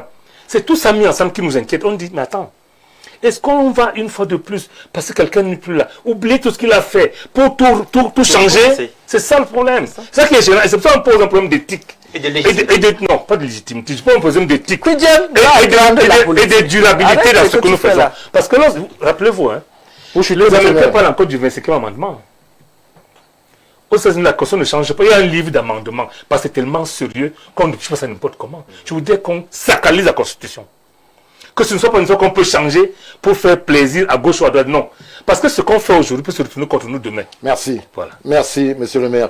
Le stratège s'exprime juste pour le ressenti. Monsieur le maire évoque la sacralisation de la Constitution comme aux États-Unis. C'est vrai que c'est une question qui apparaît souvent lorsque des régimes sont en début ou alors en fin des questions comme celle-là commencent à se poser, comment on fait pour rester, comment on fait pour ne pas partir et tout. Mais la question reste la même, elle pourrait même être ouverte, docteur Badjek. Comment est-ce que dans la température politique ambiante, on fait pour que justement les institutions soient au-dessus des hommes, de façon à ce que les hommes ne soient pas capables, à leur guise, à leur vouloir, à leur ressenti, par exemple, de changer un vice-président aujourd'hui, d'en nommer un demain, de le rappeler après-demain. Comment est-ce qu'on fait pour avoir des institutions qui restent au-dessus des hommes? Je vais déjà vous dire que le problème central de votre débat aujourd'hui n'est pas suffisamment ouvert et que moi je reste basé sur des concepts réalistes et constructivistes. Et que si vous n'abordez pas la question sous ces concepts-là, vous avez tout faux. Parce que seule la légalité est dure comme roc. La légitimité, vous l'observez avec des géométries variables.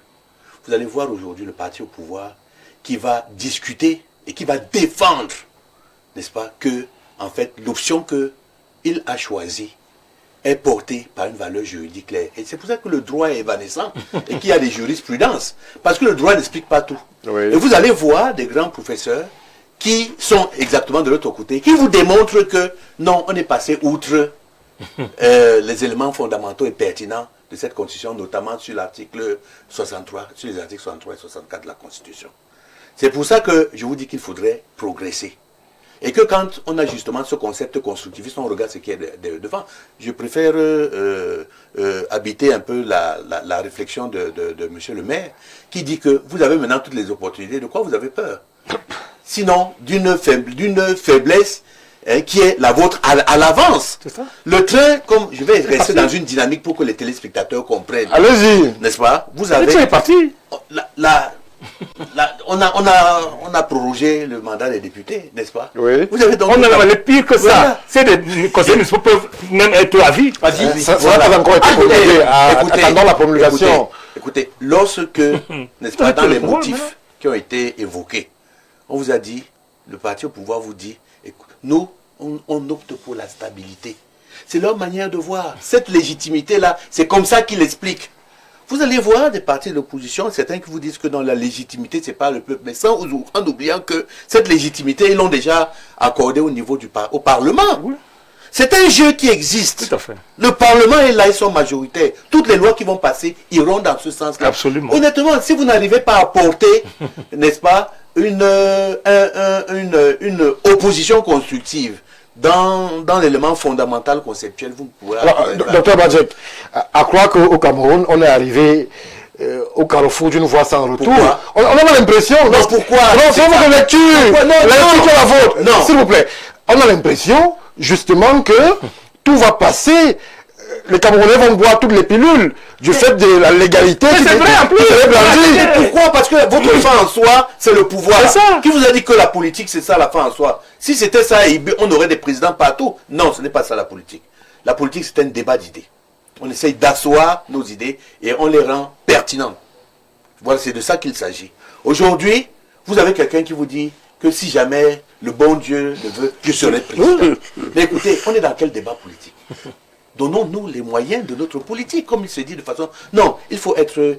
Moi, je pense qu'aujourd'hui, nous manquons en réalité de culture politique au Cameroun. Le débat politique est long. Vous avez un président que je connais, Mitterrand, qui est mort par son âme, qui a combattu pendant combien d'années pour avoir le pouvoir.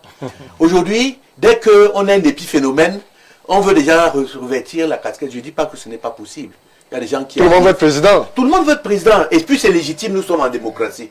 Mais aujourd'hui, sachez que la question de légitimité, personne ne peut avoir raison parce qu'elle ira dans le sens de la géométrie participative. Oui. Donc, moi je pense que le combat n'est plus à ce niveau-là.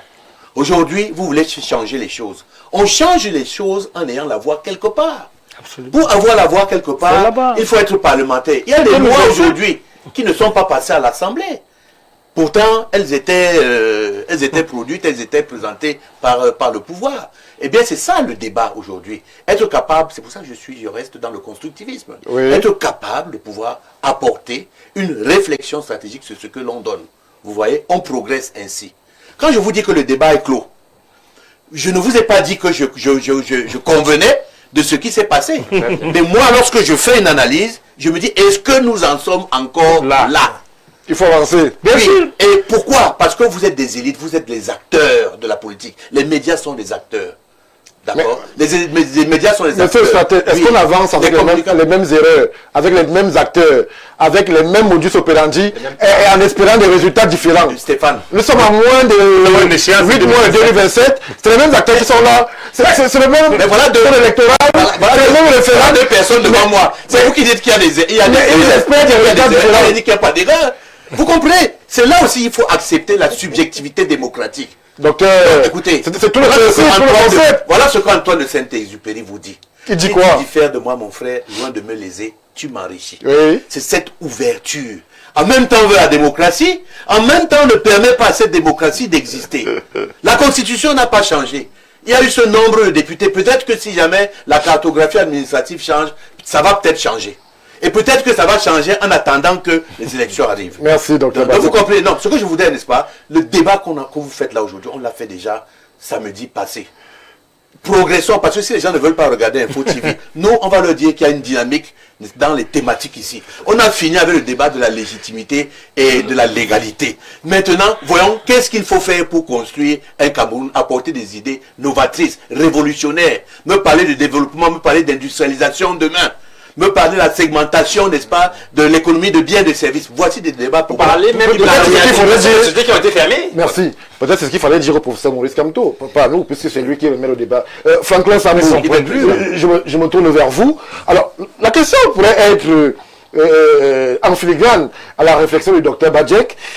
Il faut tourner la page, il faut avancer. Mais est-ce qu'on avance et on espère des résultats avec les mêmes acteurs, avec le même modus operandi, avec le même code électoral, avec le même mastodonte LDPC, avec la même opposition où chacun veut être président? Comment est-ce qu'on fait donc pour faire changer le paradigme? Un enclos, un marigot, où il y a des mastodontes et où il y a des poids plumes. Stéphane, ce que nous devons signaler, la loi reste la loi et tout le monde est au courant de cette loi même avant les élections. Avant les élections présidentielles, chacun savait que voilà où je pars. Oui. Voilà où je pars compétir. Si après l'élection présidentielle, tu trouves que où j'ai compéti en tant que futur président, maintenant on parle d'élection municipale et législative, tu trouves un problème à ce niveau, je crois qu'il y a problème. Parce que la loi n'a pas changé. Et maintenant, comme elle n'a pas changé, vous n'avez pas la possibilité de la changer tant que vous êtes à l'extérieur. Et pour la changer, c'est être à l'intérieur. C'est être à l'intérieur. Parce que quel que soit ce qu'on va dire, il faut aller à l'élection. Il faut aller à l'élection. Et à l'élection, il faut prendre des sièges. Étant majoritaire au Parlement, vous avez la possibilité de vous exprimer. C'est ce qui est fondamental. On disait tout à l'heure, quel que soit ce qu'on va intégrer, vice-président, si ce que le peuple attend du président de la République, c'est l'amélioration des conditions de vie. Exactement. Quel que soit, c'est incontournable. Si il y a le vice-président, qu'on se sente que oui, au niveau de la santé, est-ce que quand on parle, le médecin, l'infirmier fait son travail, est-ce qu'au niveau de l'éducation, tout tient, est-ce qu'il n'y a pas de plaintes, ceux qui veulent, si on prend au niveau de l'environnement. C'est lié au vice-président, tout ça là. Non, c'est pour dire, si on a mis cette touche particulière, parce que c'est la touche particulière de la grandeur de l'espérance. C'est mieux de le dire. Oui. La touche particulière qui est ce support. C'est pas la faute au peuple, Franklin, d'avoir justement choisi un candidat qui 4 mois après devait avoir besoin d'un vice-président. Non, le peuple a choisi un président de la République qui est aujourd'hui légitime. Et étant légitime, la loi permet... Ils se donnent les moyens de faire son travail. Ils ont les moyens de faire son travail. Donc, à travers le peuple, il exerce ce qu'il est en train de faire aujourd'hui. Donc, il n'y a pas un problème qui fait en sorte que le peuple... Donc, non. Mais attention. Voilà ce que je voulais dire. À 2 minutes, avant que monsieur, madame, ce que je voulais dire, n'est-ce pas? Quand je vous dis que le débat est anachronique aujourd'hui, moi, je vais interroger justement les candidats à la députation ou autre chose. Qu'ils soient du Saint-Esprit ou alors de l'Immaculée Conception, qu'ils seront jugés à l'aune de leurs résultats. Absolument. C'est de ça qu'il s'agit aujourd'hui. On a besoin, n'est-ce pas, des élus du peuple qui peuvent être capables de travailler et d'apporter les résultats palpables. Merci, voilà, évidemment. Merci Franklin. Alors, Madame Mangana, sur le plateau, la réflexion voudrait que les choses soient actées, que le président Paul Biya est président du Cameroun, ce n'est pas un débat, il peut avoir un vice-président, mais que, au-delà de toutes ces réformes, ou alors avec toutes ces réformes, il puisse quand même avoir une amélioration des conditions de vie des Camerounais. C'est ça la finalité, Stéphane Baga. Ça, c'est la finalité. C'est incontournable. Lorsque nous échangeons souvent avec des serges personnes, et que... Comme vous dites quoi? À un moment donné, on a l'impression qu'on n'avance pas. Ces personnes nous disent, pour savoir si tu fais du surplace, il faut jeter un regard en arrière, rétrospectif, pour savoir d'où tu viens. Ça permet d'avoir de la jugeote et comprendre effectivement si tu es encore à l'ère de la pierre taillée, de la pierre taillée, ou bien tu as fait un saut dans l'ère de la pierre polie. Parce que l'honnêteté voudrait que les gens qui ont un certain âge, parce que nous avons notre éducation nous fait comprendre que des personnes d'un certain âge disent des vérités. Oui. Mais lorsqu'on est sur un plateau sérieux comme le vôtre, et qu'on se dit, oui, la santé, les machins, avant, il nous souvient que les hôpitaux, on les comptait. Il y avait quoi avant? Il nous souvient également que les écoles, on les comptait. Aïe. Il a fallu que une presse internationale vienne faire un focus à l'hôpital sur l'hôpital régional de Garoua, si ma mémoire ne me joue pas du tout, pour montrer comment un médecin camerounais a retiré une tumeur d'environ 3 kg d'un cerveau. 3 kg.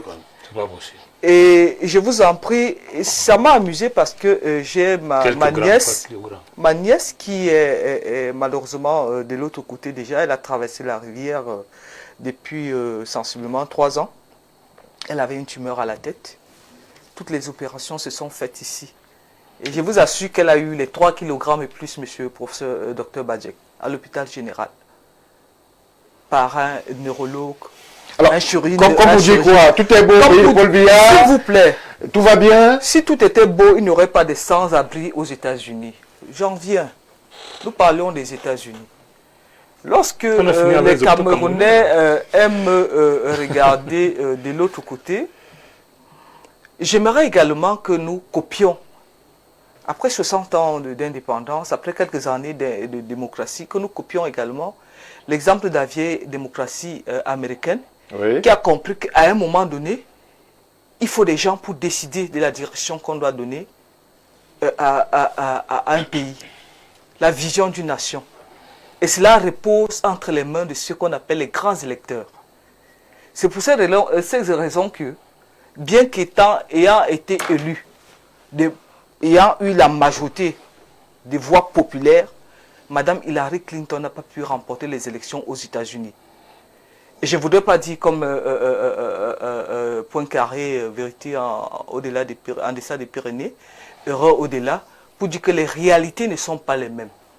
Quand vous parlez du développement, quand j'évoque le cas de l'hôpital, en indiquant que c'est une presse étrangère qui est venue faire le focus, quand je finissais, il y a monsieur le maire qui a renchéri une tumeur du cerveau. Vous-même l'avez fait, mais ça se passe ici. Je ne pense pas qu'avant ça se faisait. On ne dit pas lui. Elle poursuit, elle va chuter. D'accord. Si nous sommes conscients de ce que, lorsqu'on arrive au stade des États-Unis, on ne meurt même plus de la grippe, ça veut dire que c'est la cité éternelle. Je comprendrais qu'il aille au Canada. Il a eu tort de ne pas aller. Merci. Fatima, tu es venu pour moi.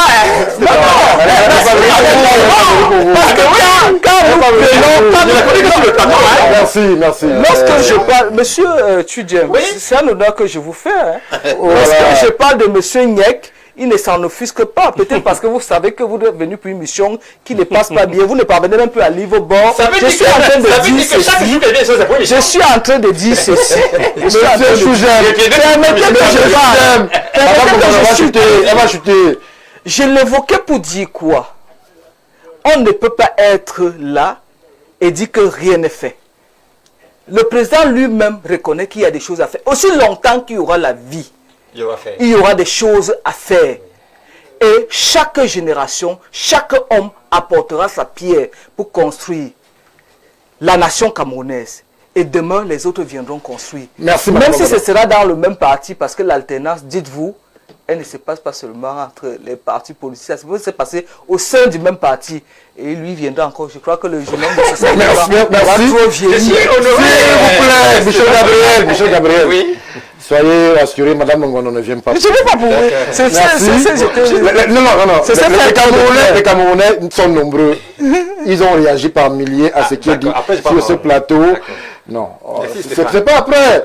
On va d'abord faire parler un ou deux Camerounais. Très bien. Et je crois qu'on va prendre le break. Parce Je que suis d'accord, je suis vous êtes déjà en train de faire un ping-pong. Non. Ne laisse pas parler. Là, Stéphane. Bonsoir à vous sur le plateau. Nous, les jeunes Camerounais, nous sommes dépassés de voir comment tous les grands professeurs, agrégés et docteurs, et même beaucoup de Camerounais, n'arrivent pas à comprendre la politique de son Excellence Paul Biya pour l'Afrique et le Cameroun tout entier.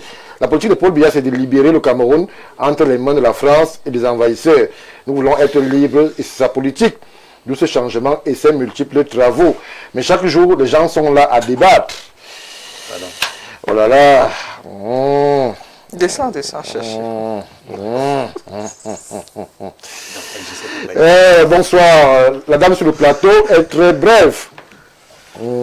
Merci. Et Ouais, a je du donne cran. pas trop de paroles. J'admire son intellect. Une question à M. Niek. À quel niveau économique ou développement a-t-il mis la commune de Macaque? Bon, je ne sais pas si c'est le C'est pas le le débat. débat du soir. Bonsoir le plateau. Non, c'est le débat, je répondrai. Bonsoir le plateau. Le thème est très édifiant. À mon avis, la Constitution est un pagne que chaque dirigeant se fait coudre à sa taille. C'est vrai que c'est pas faux. Il y a des constitutions taillées sur mesure. Bonsoir à vous.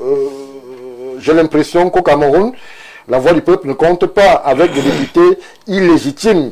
Leur seul but, conserver le pouvoir. L'Afrique noire est mal barrée avec des gens qui font la politique du ventre. Voilà pourquoi l'Afrique noire ne peut pas avancer. Quelle différence entre vice-président et premier ministre? Juste élargir la mangeoire, c'est tout. Après des missions aux vacances, les Camerounais doivent être gouvernés par quelqu'un. Merci pour la contribution. C'est vrai que... Bonsoir, chers panélistes. Bonsoir, M. Mbaga. L'opposition s'embrouille. Elle devrait, au contraire, de revendiquer le système illégitime qui est en place et déclarer cette révision sans objet. Encore après que le code électoral n'est pas revu et pourtant plus important que la vice-présidence. Merci à vous, M. Ndoumbé de Bertois, pour la réflexion. On avance doucement. Bonsoir au plateau. La représentante du RDPC nous dit que la démocratie s'est exprimée. De quelle démocratie parle-t-elle? Quand un philosophe dit au monde entier qu'il a contribué à trahir le peuple camerounais après l'élection présidentielle du 12 octobre 2025 en déclarant le perdant vainqueur en échange du carburant qu'il n'a jamais reçu et qu'aucun procureur de la République ne l'a interpellé, c'est cela la démocratie. Le RDPC est mal placé pour prononcer le mot démocratie. Merci à vous, cher monsieur, pour justement la réflexion. Et il faut dire que le philosophe a tenu ses propos, mais malheureusement, c'est le journaliste qui a été sanctionné. Il faut le dire aussi. Ça veut dire que le philosophe devrait être plus responsable de ses propos. C'est ça. Bonsoir, cher modérateur. Vraiment, nous, Camerounais, avons nos problèmes basiques. La lumière, l'assurance santé, l'eau, le panier de la ménagère doit être plein. L'éducation et la sécurité. Quand vous invitez un membre du RDPC qui vient nous narguer, tout va bien, vraiment, ça nous met très en colère. Merci d'inviter les membres du RDPC qui savent au moins que le président n'a pas vraiment fait ce qu'il faut pour son peuple. Merci à vous, cher monsieur. Bonsoir à vous et à tout votre panel. S'il vous plaît, demandez à Madame Bengonon si le président Biya avait dit lors de sa campagne qu'il modifierait la Constitution. Il a annoncé les réformes le 6 novembre 2025 après son élection, la prestation de serment. Allez le relire. Bonsoir M. Mbaga et à votre éminent panel. S'agissant de la question d'une opposition dite divisée, il me semble opportun de rappeler qu'elle a en réalité toujours été. Cette fragmentation s'est d'ailleurs manifestée de manière éclatante lors des précédentes échéances présidentielles marquées par l'incapacité à dégager un consensus autour d'un candidat unique. Il apparaît dès lors évident que l'opposition au Cameroun peine à incarner une véritable unité, tant les ambitions personnelles semblent primer sur l'intérêt collectif. Or, si elle aspire à recueillir l'adhésion du peuple, elle se doit d'abord de faire preuve de sérieux, de cohérence et de maturité stratégique. À cet égard, elle gagnerait à se doter de véritables mécanismes de coordination et de mobilisation, car nul ne saurait légitimement se plaindre de sa marginalité sans entreprendre les efforts nécessaires pour en inverser la dynamique. Amir William, juriste conseil. On aura reconnu une plume. Bonsoir Stéphane, ainsi qu'à votre éminent panel. Merci. Merci pour les salutations. Bonsoir Stéphane, le débat est davantage l'absence d'un consensus minimum sur les règles électorales. Pas de dialogue politique, ni avec l'opposition, ni avec la société civile. Ces 53% dont parle Madame Bongono découle d'une élection présidentielle contestée de tous, avec le risque que vit ce pays de basculer vers l'anarchie après chaque élection. Nous aimons ce pays. La majorité du RDPC au Parlement est effectivement artificielle, toujours en tenir compte et ne pas se tromper soi-même. L'impératif est d'associer le maximum d'acteurs lorsqu'on prend des décisions aussi graves que la révision d'une constitution par des consultations larges et inclusives. Robert Batoum, maire PCRN de Massok son loulou. Je prends le break. Stéphane, je croyais prendre la parole.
Retour sur le plateau du Grand Soir, nous entrons de plein pied justement dans ce feedback historique qui va nous amener à refaire l'histoire de l'Union des populations du Cameroun.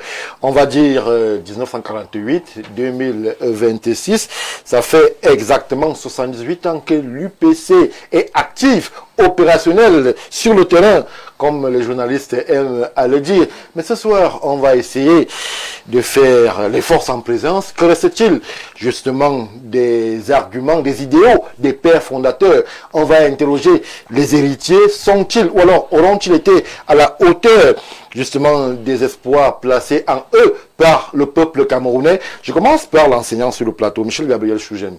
Alors aujourd'hui, nous évoquons les 78 ans de l'UPC. Lorsque vous parlez, ou alors lorsque l'on vous parle de l'UPC, qu'est-ce qui vous revient en premier? Quel sentiment, quelle émotion ces trois lettres suscitent en vous? Union, population, Cameroun. Oui, ça c'est le plus vieux parti politique du Cameroun, créé en 78, comme je vois ça. 48. 78. 48. 48. D'accord.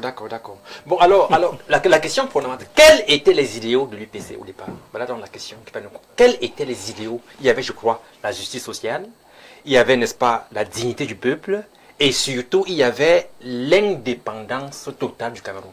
Alors, est-ce que ces idéaux ont été atteints? Est-ce que ces idéaux ont prospéré? La situation du Cameroun aujourd'hui nous permet de répondre par la négative, à cause, n'est-ce pas, de l'aggravation notamment de la pauvreté, aussi bien en zone rurale qu'en zone urbaine. Un système éducatif caduque, avec des enseignants démotivés, et une jeunesse, n'est-ce pas, sans perspective, une jeunesse tournée vers l'Occident, qui, n'est-ce pas, par milliers, quitte le pays pour le Canada. Eh bien, comment donc améliorer, n'est-ce pas, constamment la vie des Camerounais? Pas d'éducation, ça c'est incontournable. Il faut revoir le système. Nous sommes dans l'UPC. Dans l'UPC.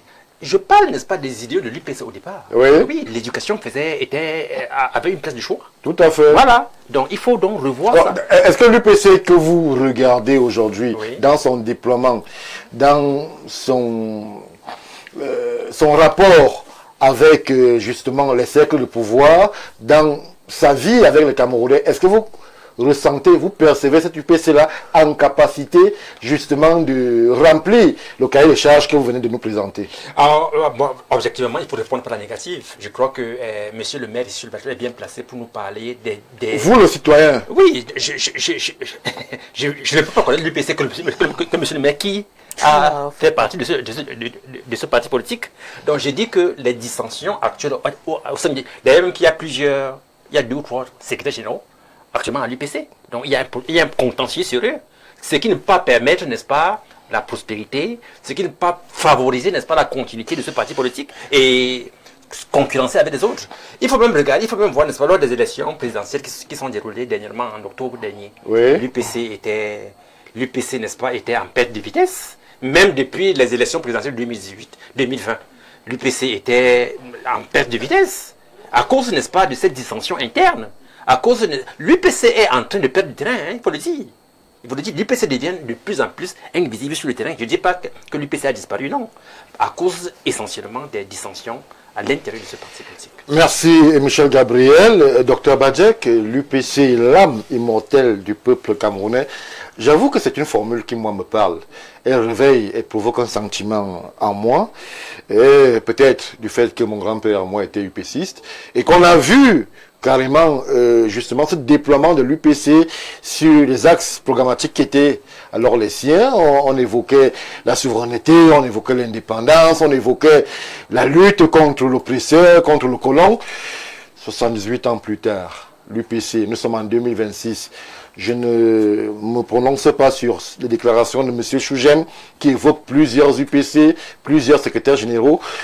Je demande aux stratèges de faire une description synalamatique justement de l'UPC opérationnel qu'ils voient au quotidien. Est-ce que les héritiers, là j'interroge la descendance des pères fondateurs, ont été à la hauteur justement des programmes des pères fondateurs? Bon, déjà, il faudrait savoir que la base politique de plusieurs acteurs politiques, aujourd'hui qui ont un certain âge, étaient UPCistes. Oui. Il faut le savoir. Mais est-ce que le tort de l'UPC n'a pas été de vouloir faire du neuf avec du vieux et de se baser toujours sur des programmes anachroniques aujourd'hui? Parce qu'elle n'a pas, l'UPC, pour ma part, n'a pas de vraie césure avec ce que elle savait faire avant, l'union des populations. Et que après, justement, cette lutte post-indépendance qui s'est arrêtée dans la neutralisation totale et définitive de ce qu'on pouvait appeler la rébellion à cette époque-là. Oui. Aujourd'hui, on se rend bien compte que le combat aurait pu être considéré comme étant légitime. Peut-être pas pour le colon qui protégeait pour ses intérêts une autre tendance, n'est-ce pas? Mais aujourd'hui, je pense que peut-être le tort est de ne pas avoir des ambitions, aujourd'hui des ambitions qui sont nouvelles et des ambitions plutôt réchauffées. Et la cacophonie aujourd'hui participe de ce que la gourmandise des Camerounais pour le pouvoir, n'est-ce pas, ne s'apparente jamais à être soumis à une pyramide. Dans la vie, quel que soit le cas, en psychologie du commandement, il faut savoir que nous sommes au centre de toute action. Nous avons des collatéraux, nous avons des subordonnés, et nous avons des supérieurs. Tant qu'on ne le connaîtra pas en société, ce sera comme ça. Et justement, l'UPC aujourd'hui est victime de cela. Et elle s'est complètement désintégrée parce qu'on ne sait plus, les gens ne savent même pas. De l'intérieur ou de l'extérieur? Oh, de l'intérieur déjà, mais écoutez, ça peut même, ça peut avoir une vectorisation exogène pour venir s'aimer l'opprobre au sein même de l'UPC. Aujourd'hui, ça fait un peu mal parce que c'est comme le canon sportif de Yaoundé, qui à l'époque était pratiquement l'ossature de l'équipe nationale, qui aujourd'hui est complètement dépassé, qu'on ne voit plus au sommet du football camerounais. Donc, pour notre part, avec des idées, peut-être que monsieur le maire me dira le contraire, je n'ai pas étudié les fondements idéologiques de l'UPC, mais je sais qu'elle était fondamentalement à l'époque, je ne sais pas si je me trompe, elle était légèrement marxiste.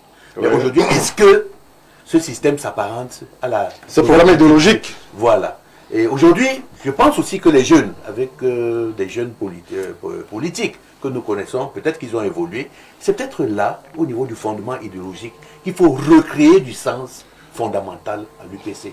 Pour qu'il reste aussi à apporter le panache idéologique dans la politique, au sein de la politique. Alors, docteur Badjek, je reste avec vous une minute, puisque on a quand même des marqueurs qui peuvent permettre de questionner et d'interroger la position actuelle de l'UPC. Prenons un acteur qui pourrait être justement le pont entre les deux générations. Prenons le secrétaire général Augustin Frédéric Odok, qui justement, avec le parcours qui fut le sien, était au cœur de la réflexion quant au positionnement de l'UPC. Lui, à un moment, avait estimé que l'UPC ne devait plus être absente là où les décisions se prenaient, et il avait à l'époque rejoint un gouvernement. Est-ce que vous pensez que cet aspect n'a pas été véritablement inoculé par les descendants qui, à un moment, sont restés loin des cercles de pouvoir et qui, aujourd'hui, ne peuvent que subir justement le diktat de ceux-là qui sont aux affaires, et que l'UPC soit mis hors course lorsqu'on prend les grandes décisions du pays? C'était justement la théorie de celui qui, lorsqu'il se noie, il peut s'accrocher même à la queue du serpent. Et moi, je ne suis pas d'accord avec cette philosophie. Oui. Je ne suis pas d'accord au ralliement. Parce qu'aujourd'hui, on considère... Aux alliances contre nature. Oui, on considère l'opposition comme des diables, et l'opposition refuse complètement et systématiquement ce que propose le pouvoir. Mais j'ai quand même senti qu'il y a une tendance. Vous voyez, j'ai souvent discuté avec le maire, monsieur le maire ici. Oui. J'ai remarqué que ce qui était bon, il appréciait. Donc c'est ce qu'on demande aujourd'hui à l'opposition. Moi, je veux qu'elle existe. Pourquoi? Parce que pour moi, l'opposition est un garde-fou, est un censeur. Lorsque vous savez que, par exemple, votre femme, votre épouse est là, et vous regarde, elle est active, n'est-ce pas, dans vos déplacements, elle essaie toujours de savoir ce que vous faites, vous vous arrangez à marcher convenablement. Mais un pays qui n'a pas d'opposition, c'est un pays qui marche sur la tête. Là, je prends maintenant la position du géostratège actif. Si vous avez une opposition qui vous sert en permanence de l'invective, oh, le pouvoir n'a pas fait ceci, le pouvoir n'a pas fait cela. Moi, dans les grands pays démocratiques, ce que je sais, c'est que lorsqu'on a à l'aube d'une grande décision, le chef de l'État convoque les membres de l'opposition et discute avec eux. Et il vous dira même dans son communiqué après que j'ai discuté avec tel et tel pour que nous ayons cette décision. Docteur, voilà oui. À quel niveau vous situez, ou alors dans quel segment classez-vous l'UPC aujourd'hui? Opposition ou alors majorité? Proche du pouvoir ou alors hors pouvoir? Je suis très mal placé pour qualifier leurs intentions. Je sais qu'il y a il y a des alliances. Si je fouille un peu dans le fond de l'UPC là aujourd'hui, mais je sais que ce n'est pas une opposition qui rejette tout forcément. Oui. Parce que je les entends. Oui. Je les entends. J'ai perdu mon micro, c'est ça? On revient vers vous, docteur, le temps que justement la technique s'occupe de vous remettre en situation de pouvoir vous exprimer convenablement sur nos antennes. Je prends l'avis de Franklin. Alors, Franklin, on se retrouve là, 78 ans après. L'UPC est toujours là. Elle semble amoindrie, elle semble amaigrie. Qu'est-ce qu'il y aura de façon considérable déconnecter l'UPC de sa base militante? Nous devons d'abord commencer par présenter l'UPC comme ce parti politique qui a retenu l'attention de bon nombre de Camerounais, que ce soit les Camerounais depuis l'école primaire, le secondaire jusqu'à l'université. Oui. Si vous allez poser la question à un élève rendu en classe de 3e ou même en terminale, de citer un parti politique d'une certaine époque, le premier à prononcer c'est l'UPC. C'est l'UPC, et ça veut dire que c'est un parti qui garde une mémoire vivante de notre pays. Et on aura à citer également, en tant qu'enseignant, je manquerai de le dire, Ruben Oumniobe, c'est ce qui restera dans la tête de tout Camerounais. Ruben Oumniobe, je commence par là. Oui. Ernest Ouandjé, Roland Moumié, c'est militants nationalistes de l'UPC de la première heure, je préfère le dire de la première heure, qui ont marqué l'histoire du Cameroun avec la notion ou alors l'indépendance qui devrait être acquise sans condition. Et non communautariste. et non communautariste, comme dit Dr Badiek. Voilà ce qu'on retient déjà de l'UPC jusqu'à la veille de l'indépendance et quelques années après l'indépendance. Maintenant, avec le mouvement du multipartisme des années 90, il y a des nouveaux acteurs de l'UPC qui entrent dans la scène. On pensera comme ça à Frédéric Kodok, de Regretter Mémoire, à Ruben Henri Orbelen. Henri Orbelen. Voilà des personnes qui, à une certaine période, au lendemain des années 90, ont fait davantage briller la flamme de l'UPC au point où... Oui, vous brillez, alors que certains leur reprochent d'avoir été avec le régime. Oui, même si l'on traitait, l'UPC avait... Cette période restait quand même connue. Oui, restait quand même connue, avec des députés à l'Assemblée nationale. Je crois que M. le maire là, il ne dira pas le contraire. Avait des mairies dans plusieurs départements au Cameroun. Dans plusieurs départements au Cameroun. L'UPC, quand on voyait quelqu'un avec une tenue rouge, directement on l'assimilait à l'UPC. Je ne sais pas si aujourd'hui une génération qui a moins de 25 ans peut assimiler quelqu'un porter le rouge à l'UPC. Juste parce que depuis un certain temps, l'UPC a perdu ses lettres de noblesse. Ceci eu regard aux divisions internes qu'on a eues au sein de l'UPC. Peut-être la quête du pouvoir, peut-être le parti au pouvoir a ses raisons pour lesquelles ils ont pensé peut-être créer plusieurs factions au sein de l'UPC. Je ne suis pas membre de l'UPC pour comprendre ça, mais nous retenons tout simplement que l'UPC, au fil des années, a reculé. A reculé, s'il faut le dire. Merci, merci Franklin. Alors, je donne la parole à Monsieur le maire, Sylvestre Ignac, qu'il nous dise pourquoi, justement, je capte votre chute, l'UPC a reculé. C'est peut être une impression, mais les faits, en termes de positionnement sur le terrain, peuvent aussi étayer ce positionnement-là. 92, l'UPC, c'est des députés, vous l'avez dit, des mairies, une position d'écoute dans l'appareil étatique où le ministre d'État Augustin Frédéric Kodok, le ministre d'État Augustin Frédéric Kodok est dans les cercles du pouvoir, puisque les questions d'économie et autres plans, il les gère avec beaucoup de maestria. L'UPC grandit. Nous sommes en 2026. On se rend compte qu'au-delà même du fait qu'elle est reculée dans les mairies, à l'Assemblée, au Parlement et autres, on a l'impression qu'au niveau du leadership même, on ne sait plus à quel sens se vouer, avec toutes ces interrogations autour justement du capitaine de l'UPC en termes de déploiement opérationnel. Monsieur le maire, je ne voudrais pas faire dans des formules trop compliquées pour ceux qui nous regardent. Qu'est-ce qui ne va pas à l'UPC 78 ans après? Stéphane Baga, je ne ferai ni dans le déni, ni dans l'esquive, rassurez-vous. Je voudrais évacuer les problèmes de personnes. Lorsqu'on parle de l'UPC, on ne parle pas des individus. On parle de l'objectif à atteindre et du programme politique. J'évacue les personnes. Je rappelle que Kodok n'est pas entré au pouvoir en 92. En 64, Kodok était déjà secrétaire d'État aux finances du Cameroun. Il faut que vous le sachiez. Ils n'ont pas arrivé au pouvoir en 92, il faut le dire. Deuxième chose, c'est que lorsque Kodok dit que l'UPC ne sera plus absente, de là on discute de l'avenir du Cameroun, ce n'est pas lui. C'est un comité d'État qui siège en 92, à la veille des élections législatives, où il y a deux camps. Un camp qui estime que la loi n'est pas bonne, il ne faut pas aller aux élections législatives. Et l'autre camp qui estime que, quel que soit le cas, nous devons être parmi ceux qui vont donner leur point de vue, quitte à ne pas être entendus. Ça n'avait rien à voir avec l'entrée au gouvernement. Il faut que ce soit dit. Rien à voir. L'entrée au gouvernement, c'est autre chose qui dira, lorsqu'on se noie, on peut s'accrocher. Même, le terme même en dit long, en français.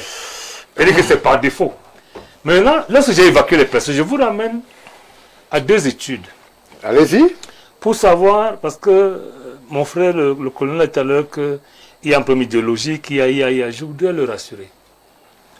Qu'en tout temps, un parti qui s'appelle, non, un mouvement politique, qui s'appelle Union des populations du Cameroun, ne peut pas ne pas avoir un problème idéologique.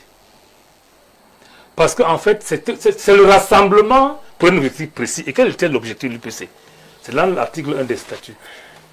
Grouper et unir les habitants de ce pays en vue de l'élévation plus rapide de leur standard de vie. Voilà l'objectif. Oui.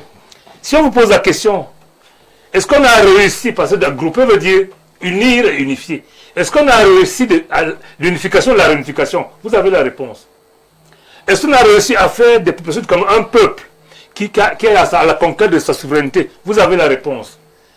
Et bien entendu, pour aller plus vite, le problème anglophone est en réalité le procès de la mauvaise réunification que l'UPC voulait faire avant l'indépendance. Nous sommes allés à l'indépendance comme deux pays différents. C'est ça le problème aujourd'hui.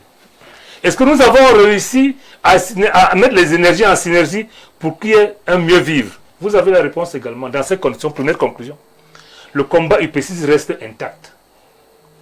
Première conclusion. Les filles sont toujours là. De même. Le temps est passé, mais les défis restent les mêmes. Deuxième chose, les programmes. Le programme central de l'UPC, qui reste actuel, était la réunification, l'indépendance, élévation du standard de vie, qui est le mieux-être des Camerounais. Est-ce que ce programme a varié? Non. Malheureusement, non. On sera attendu, comme l'UPC est passéiste, que les gens aient donné le mieux vivre et tout, que le Cameroun ne se plaigne plus. Malheureusement, on se plaint aujourd'hui mieux un peu plus qu'hier. Ça veut dire que sur le plan programmatique, le problème de l'UPC reste actuel. Maintenant, le point idéologique, il faut qu'on en parle également. L'UPC est exactement ceci sur le plan idéologique. Un parti progressiste, souverainiste et révolutionnaire, il faut que ce soit dit. Dans la révolution, c'est la rupture, ce n'est pas la guerre. Rupture par rapport au système néocolonial. Colonial et néocolonial, il faut que ce soit clairement dit. Parce qu'il y en a qui confondent la révolution, on veut qu'on veut tout casser. Non. Voilà l'idéologie de l'UPC. Maintenant, il faut dire que lorsque ceux qui ont créé le parti politique en 1948 sont pour la plupart assassinés dans les 10 années après, le parti perd de sa verve, parce que dans tous les cas, ce que Diabadjek pense peut varier selon que c'est son fils ou son neveu qui prend la relève. C'est pour ça que je vous dirais, lorsque l'UPC est dissoute en 1955, c'est-à-dire exactement à peu près 8 ans après sa création, vous ne pouvez pas avoir 8 ans et un programme vaste et l'adresser entièrement. Le programme n'est pas encore complètement adressé. Mais la débandade arrive. Et chacun va là où il trouve l'asile. Il y en a qui vont à l'est, il y en a qui vont à l'ouest, il y en a qui restent au Cameroun, pour ne pas citer les pays. Hein. Oui. Lorsqu'on va à l'est, qu'est-ce qu'on apprend? Lorsqu'on va à l'ouest, qu'est-ce qu'on apprend? Le marxisme. Lorsqu'on reste ici, qu'est-ce qu'on fait? Et c'est résumé. Ou mieux, on résume encore.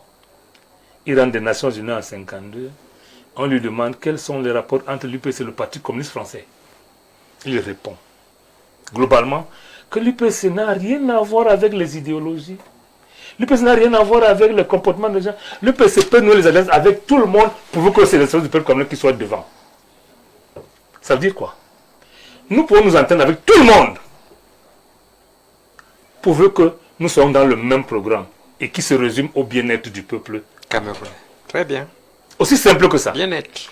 Maintenant, les hommes qui sont revenus en 90, chacun de son exil, ceux de l'Est sont devenus marxistes, par opposition à ceux qui étaient en Occident, qui étaient des capitalistes. En opposition également à ceux qui sont restés au Cameroun, qui faisaient ce que nous on appelé à l'UPC la poudre, la braise ou la cendre. C'est-à-dire qu'il faut vivre malgré tout pour qu'un jour, si l'UPC revient, qu'on vive au moins les derniers jours. Ces trois tendances, donc, se retrouvent en 90, et c'est un choc idéologique, il faut dire clairement. Et là intervient dans le pouvoir en place. Je vous ai dit que je n'esquive pas. Je ne veux pas plaire même pas aux UPCistes. Hein. Le régime en place accepte parce que le régime d'autorisation des partis politiques oblige. Je rappelle que la loi en 62, l'UPC est réhabilitée. Elle n'avait donc plus à demander l'autorisation pour exister. Mais le piège qui est tendu est que la loi dit que les partis qui doivent exister doivent déposer l'autorisation d'existence. C'est le premier choc à l'UPC. Ceux qui sont des puristes estiment que on n'a plus rien à faire. Déjà qu'on était aux élections, bien avant, il faut le dire. L'UPC a été réhabilité, mais empêché de fonctionner. Donc on n'a pas à déposer une nouvelle déclaration de parti politique. Premier choc donc. Le régime en place accepte une autorisation parmi plusieurs demandes, il faut le dire clairement. Moi je ne veux plus à la personne. on accepte la demande déposée par le prince Dika, quoi. Pas Kodok. On ne le dit pas assez. Le promoteur de l'UPC en 90, ce n'est pas du Kodok du tout. C'est le prince Dika, quoi. Et d'autres personnes qui sont des anonymes, les Lipem Lazare, il y avait beaucoup de gens qu'on n'était pas là. Kodok arrive dans les années 91 à la réalité. Et je vais raconter l'anecdote. Moi, j'arrive à l'UPC en 90. Je ne dis pas que Kodok n'était pas à l'UPC avant, hein, mais dit en 90. Il était de ceux qui étaient dans la politique de la Bresse sous la Sande. Si vous regardez le livre qui crée, madame, regarde le livre qui crée le RDPC, non de Kodok hier, non de Maïmatif hier, ils étaient dans le RDPC, en train de faire ce qu'ils appelaient à leur manière la politique de la Bresse sous la Sande. Ceux qui viennent de l'extérieur n'acceptent pas que vous partiez du RDPC pour rejoindre l'UPC. Mais l'on est en fait, Thomas en fait partie, il était député RDPC. N'oubliez pas ça. Donc c'est ce choc-là qui a fait qu'à un moment donné, le régime en place prenne son UPC dès le début. Et la guerre a donc commencé entre les puristes d'hier et les gens qui sont restés faire la politique de la Bresse sous la Sande, ceux qui étaient à l'est, ceux qui étaient à l'ouest. Ce choc-là nous accompagne jusqu'à aujourd'hui. Il faut le dire clairement. Et malheureusement... Oh là là, vous voulez me couper ici. Non, puisque on n'est pas dans un entretien, monsieur le maire. C'est vous qui avez posé la question. Vous allez dans le territoire. C'est ma nièce. Vous allez le tenir quoi à la fin? Ne même pas que je parle. Qu'est-ce que vous allez le tenir? Vous allez me couper? Vous avez à faire le feedback historique. Non. On va prendre... Je dois arriver avec le deuxième tour. Donc, je finis en vous disant que le problème idéologique s'est posé en fonction de les destinations que les gens ont prises au moment de la dissolution de l'UPC. Merci. Madame Ngono, aujourd'hui, on évoque le parti historique au Cameroun, l'UPC.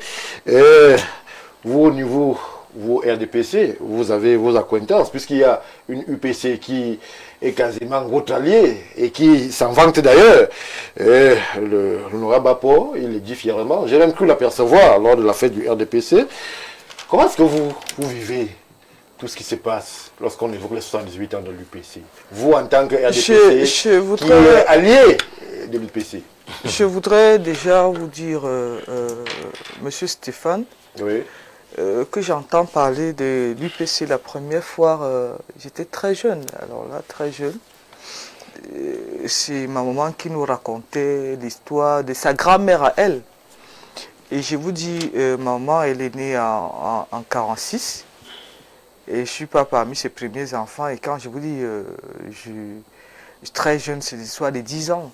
Elle nous racontait comment sa grand-mère, elle voit sa grand-mère à elle, vêtue d'un cache-sèche, lorsque il paraît qu'à l'époque, il n'y avait pas les vêtements. Elle portait seulement des trucs où elle était torse nu. Quand l'avion passait, chaque fois que l'avion passait, quel que soit ce que cette maman la faisait, elle sortait de la cuisine, elle criait Ndoubé Manga, en Bamoun. Elle criait Ndoubé Manga, Ndoubé Manga. Et il y avait un thème qui disait un homme, voilà, valeureux, les gens qui veulent apporter l'indépendance au Cameroun. Elle, dans son... Puisqu'à l'époque, elle était très jeune aussi, elle ne savait même pas ce que sa grand-mère faisait. Elle, quand sa grand-mère sortait, elle la regardait comme ça. C'est plus tard qu'elle a compris ce que c'était que l'UPC. C'est pour dire quoi? L'UPC, c'est un patrimoine du Cameroun. Oui. C'est un patrimoine de tous les Camerounais. Et je suis gêné lorsqu'on l'interroge sous le regard du RDPC. Non. Mais il y a un accusateur qui est quand même pointé sur un régime qui crée la division au sein de l'UPC. C'est trop facile de jeter l'anathème sur l'autre lorsqu'on est incapable de s'entendre dans sa propre famille. On dit qu'il y a un voisin sorcier qui nous jette des mauvais esprits, des mauvais sorts pour qu'on ne s'entende pas. Non. Je dis c'est un patrimoine de tous les Camerounais. Et parce que c'est un patrimoine de tous les Camerounais, nous saluons tous ceux qui ont travaillé, contrairement à ceux qui disent que l'UPC serait mort. Si l'UPC était mort, on ne parlerait pas de l'UPC. Mais vous, si l'UPC était morte, on ne parlerait pas de fraction. Si l'UPC était morte, monsieur Niek ne serait pas en train de faire l'historique en démontrant justement l'origine même des problèmes qui mènent l'UPC aujourd'hui. Oui. Parce que lorsque nous l'écoutons, cette UPC que moi j'ai apprise à l'école, qui était des tendances marxistes, marxiste tel que inspiré par Sékou Touré, qui était sous le prisme du panafricanisme, c'est cette UPC-là qui nous démontre que, avec le temps, l'idée a été dévoyée par les différentes factions qui se sont socialisées dans des idéologies différentes. Et à partir du moment, ces 3 enfants d'une même mère UPC n'ont pas pu accorder leurs arcs pour parler un même langage. Et à partir du moment où les uns et les autres ne comprennent pas que, ayant été socialisés ou bien influencés par un autre mode de pensée, il est important que l'on se mette aussi ensemble et essaie de faire ce que ils ont souvent l'habitude d'appeler ça, le consensus. Il paraît que là-bas, on ne pouvait pas faire le consensus.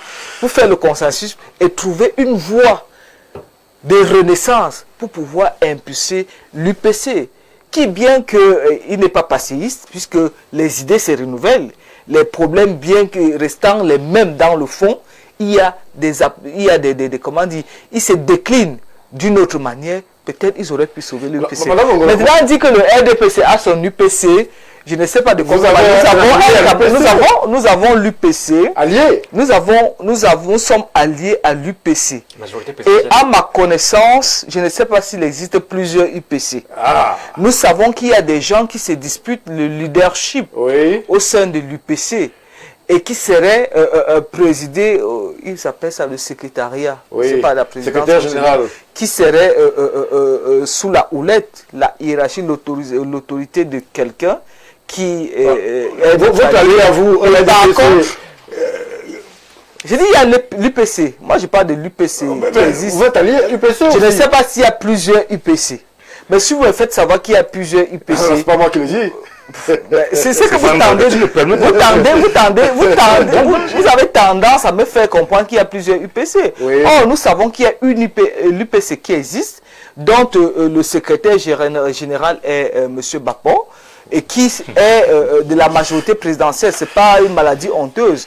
Maintenant, si vous voulez nous démontrer qu'il y a plusieurs UPC, ça confirme justement l'idée selon laquelle l'UPC serait divisé. Parce que nous pensons que j'attendais M. Nyek à l'UPC comme candidat, mais quand il commence à dire qu'il y a sa paille pour les autres, je suis perdu. Merci Madame Mongono pour votre lecture. Il nous reste très peu de temps, mais on va essayer de donner 1 minute à chacun et donner 3 minutes à Monsieur le maire, puisque vous comprendrez que c'est son jour, c'est l'UPC. Alors Franklin, comment est-ce qu'on sort de ce bric-à-brac au sein de l'UPC, qui est quand même un patrimoine camerounais? Comment est-ce que vous, en tant qu'observateur, percevez les pistes de sortie pour que l'UPC puisse à nouveau rayonner et porter l'espoir des Camerounais comme en 60? En 1 minute, s'il vous plaît. L'UPC, c'est le parti qui a fait vibrer le Cameroun. C'est le parti qui a concouru à l'indépendance, à la réunification et même à l'unification. Et l'UPC doit s'asseoir, peut-être penser aux états généraux, peut-être une grande assemblée générale de l'UPC, s'asseoir et parler un même langage avant les échéances municipales et législatives de 2027. Et là, on pourra avoir l'UPC qui converge vers une voie unique. Merci Franklin. Alors Michel Gabriel, à chaque fois on a justement ces récriminations qui nous viennent des acteurs de l'UPC et qui pointent un doigt accusateur sur le gouvernement qui justement empêcherait l'UPC d'être présent au niveau des élections. Comprenez-vous cette récrimination? Est-ce que vous pensez qu'il est temps pour que les acteurs de l'UPC passent à autre chose en mettant dos mur ce gouvernement-là qui empêche l'UPC d'être présent? Il n'y a pas de récrimination au sens de création ex nihilo. Je crois que vous avez fait allusion à monsieur l'honorable Bapot Dipot qui, n'est-ce pas, flirte avec le RDPC. C'est visible, non? Oui. Alors donc, je voudrais donc dire que je partage un peu le point de vue de monsieur Franklin pour dire que, n'est-ce pas, voilà monsieur le maire sur le plateau, que moi je reconnais comme étant le secrétaire général de l'UPC. Mais lorsque on veut, n'est-ce pas, rentrer dans le parti, bon, il y a des doutes là. Ça devient compliqué. Ça devient compliqué. On ne comprend plus rien. C'est ça? Merci. C'est ça. Merci, donc, Michel Gabriel. j'en appelle, n'est-ce pas, à un rassemblement, à l'unification pour que... État généraux pour vous. Il faut. Merci. Dr Badjek, comment est-ce que l'UPC se lève? Oui, il faudrait que l'UPC se recrée. Ah, absolument. Et qu'il se redéfinisse dans les enjeux et défis qui sont contemporains et qu'ils viennent et assistent, s'intègrent dans le landau pour le landerneau politique politique qui est camerounais pour apporter aussi sa particularité, sa touche. Merci, merci docteur. Monsieur le maire, il nous reste 4 minutes. Il fallait donner Je ma vous les minute offre. comme c'est conclu, non? Allez-y, allez-y. Ce que je voudrais vous dire, c'est qu'au départ, vous m'avez coupé, mais je voudrais essayer de mettre un lien entre ce que j'ai dit, ce que je dis maintenant. Vous n'avez pas de 90, mais après on arrive à 2018, d'abord 2013. Les 3 groupes dont je vous parlais tout à l'heure se sont mis ensemble, ils font ce qu'on appelle le comité provisoire, sous l'égide du ministre Sadi. Il y a 2 engagements, aller aux élections et plus tard faire un congrès. Nous faisons les 2. Celui qui est reconnu par Mme Bengono est élu député sur son suppléant, parce qu'il doit être hésité son suppléant. D'autres personnes ont d'autres choses. Nous Elle allons n'est pas reconnue. nous allons après au congrès. Il ne vient pas, on élit un bureau. Je vous ai apporté le bureau élu en 2014 et 2017, avec plusieurs de l'État. Avec la nomination de ministre de l'AT, qui n'ont pas port comme secrétaire général de l'UPC. Nous attaquons au tribunal, voici la décision de la justice, Cour suprême du Cameroun, qui condamne l'État.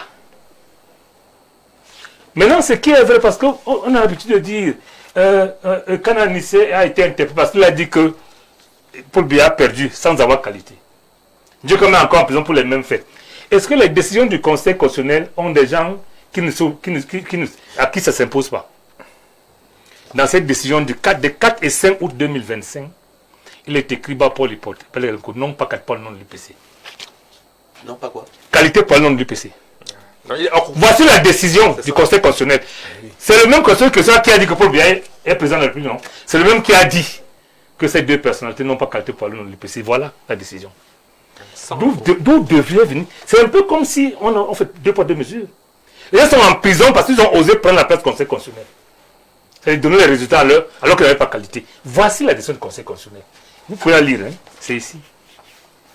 C'est écrit.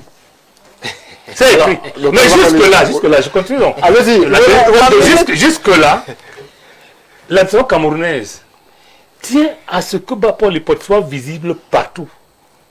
Malheureusement. Donc voilà à la fin le problème de l'UPC. Et ce que nous demandons aujourd'hui, parce qu'il faut bien qu'on finisse par quelque chose, c'est de laisser l'UPC fonctionner normalement comme tous les autres partis politiques. Maintenant, quant à la récréation, je rappelle que si vous lisez le programme de l'UPC de 2025, vous allez vous rendre compte qu'il est tellement actuel et pointueux qu'il tient compte de l'environnement et même des nouvelles technologies. Le problème se pose à ce niveau. Le problème se pose au niveau où les gens exécutent encore le testament de Mesmer, qui en partant avait dit qu'il combattra et les hommes qui ont combattu la France au Cameroun. Malheureusement, j'ai cru entendre ici que le président Biya était de ceux qui voulaient bouter la France du Cameroun, du moins dans ses accords léoniens. J'ai entendu ça ici. Le président Biya doit récupérer le programme de l'UPC en partie. Il le met en œuvre malheureusement mal, parce que c'est une photocopie qui ne sera jamais l'original. Mais vous ne voulez pas appliquer vos propres décisions des différentes instances de la République. Voilà le problème de l'UPC. Décision sans appel. En 2025, voici la décision de l'UPC. Là, voici. Je peux le donner à Mme Bengono. Vous l'avez dit, non? C'est sans appel.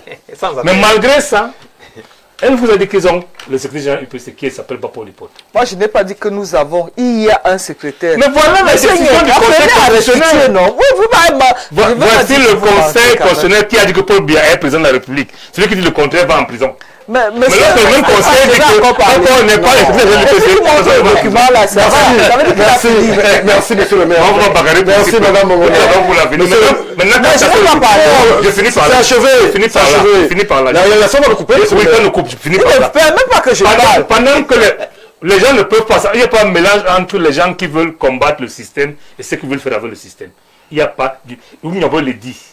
Qu'il n'y a pas de réconciliation possible avec les camarades. Vous avez décidé de ne pas me donner la parole. Merci, confisque la parole. Le maintien sur le jour colonial, on s'entend. Merci, monsieur le maire. Merci. Justement, ils confisquent la parole parce qu'ils ne veulent pas que, ils ne veulent justement pas que nous le reprenons pour dire que, en ce qui nous concerne, mais permettez, monsieur Nguyen, en ce qui nous concerne, il ne nous revient pas à nous de gérer les incompréhensions à l'UPC. Le RDPC est respectueux du fonctionnement interne des autres partis. Et tant qu'il y a un secrétaire général, il est officiel, il est connu. Continuez à faire votre plaidoyer. Tant que l'UPC merci, cher monsieur. Il s'appelle quoi? Monsieur le professeur. secrétaire. Il n'a jamais Merci. Entendez-vous, lâchez les baskets. Merci. Vraiment, cher Gabriel. Merci. Vous ne m'avez pas donné la parole. Je n'ai pas parlé. J'ai arraché la parole. Je comprends que vous m'avez mentionné. Merci. Stéphane ne m'a pas associé à ce chassé croisé. Merci. On va dire merci. Merci au top management pour justement la possibilité de prester encore une fois de plus en ces lieux. Ce soir, on va dire merci à l'équipe technique, Parfait Zambo et justement toute la grosse équipe sont derrière les machines pour le rendu que vous avez pu observer pendant 1h52. Vous ne bougez pas tout de suite. C'est les informations en langue de Shakespeare, justement sur Info TV, où toutes ces actualités seront remises à jour, à nouveau. 20h, Théophile Gianni Béa sera là aussi pour le même exercice. Ne manquez pas vos grands rendez-vous du week-end sur Info TV Libre Expression, où justement il y a un grand débrief de l'actualité de la semaine au Cameroun et même d'ailleurs. Quant à nous, retrouvons-nous sur la même antenne toujours avec le même plaisir. Bon début de week-end.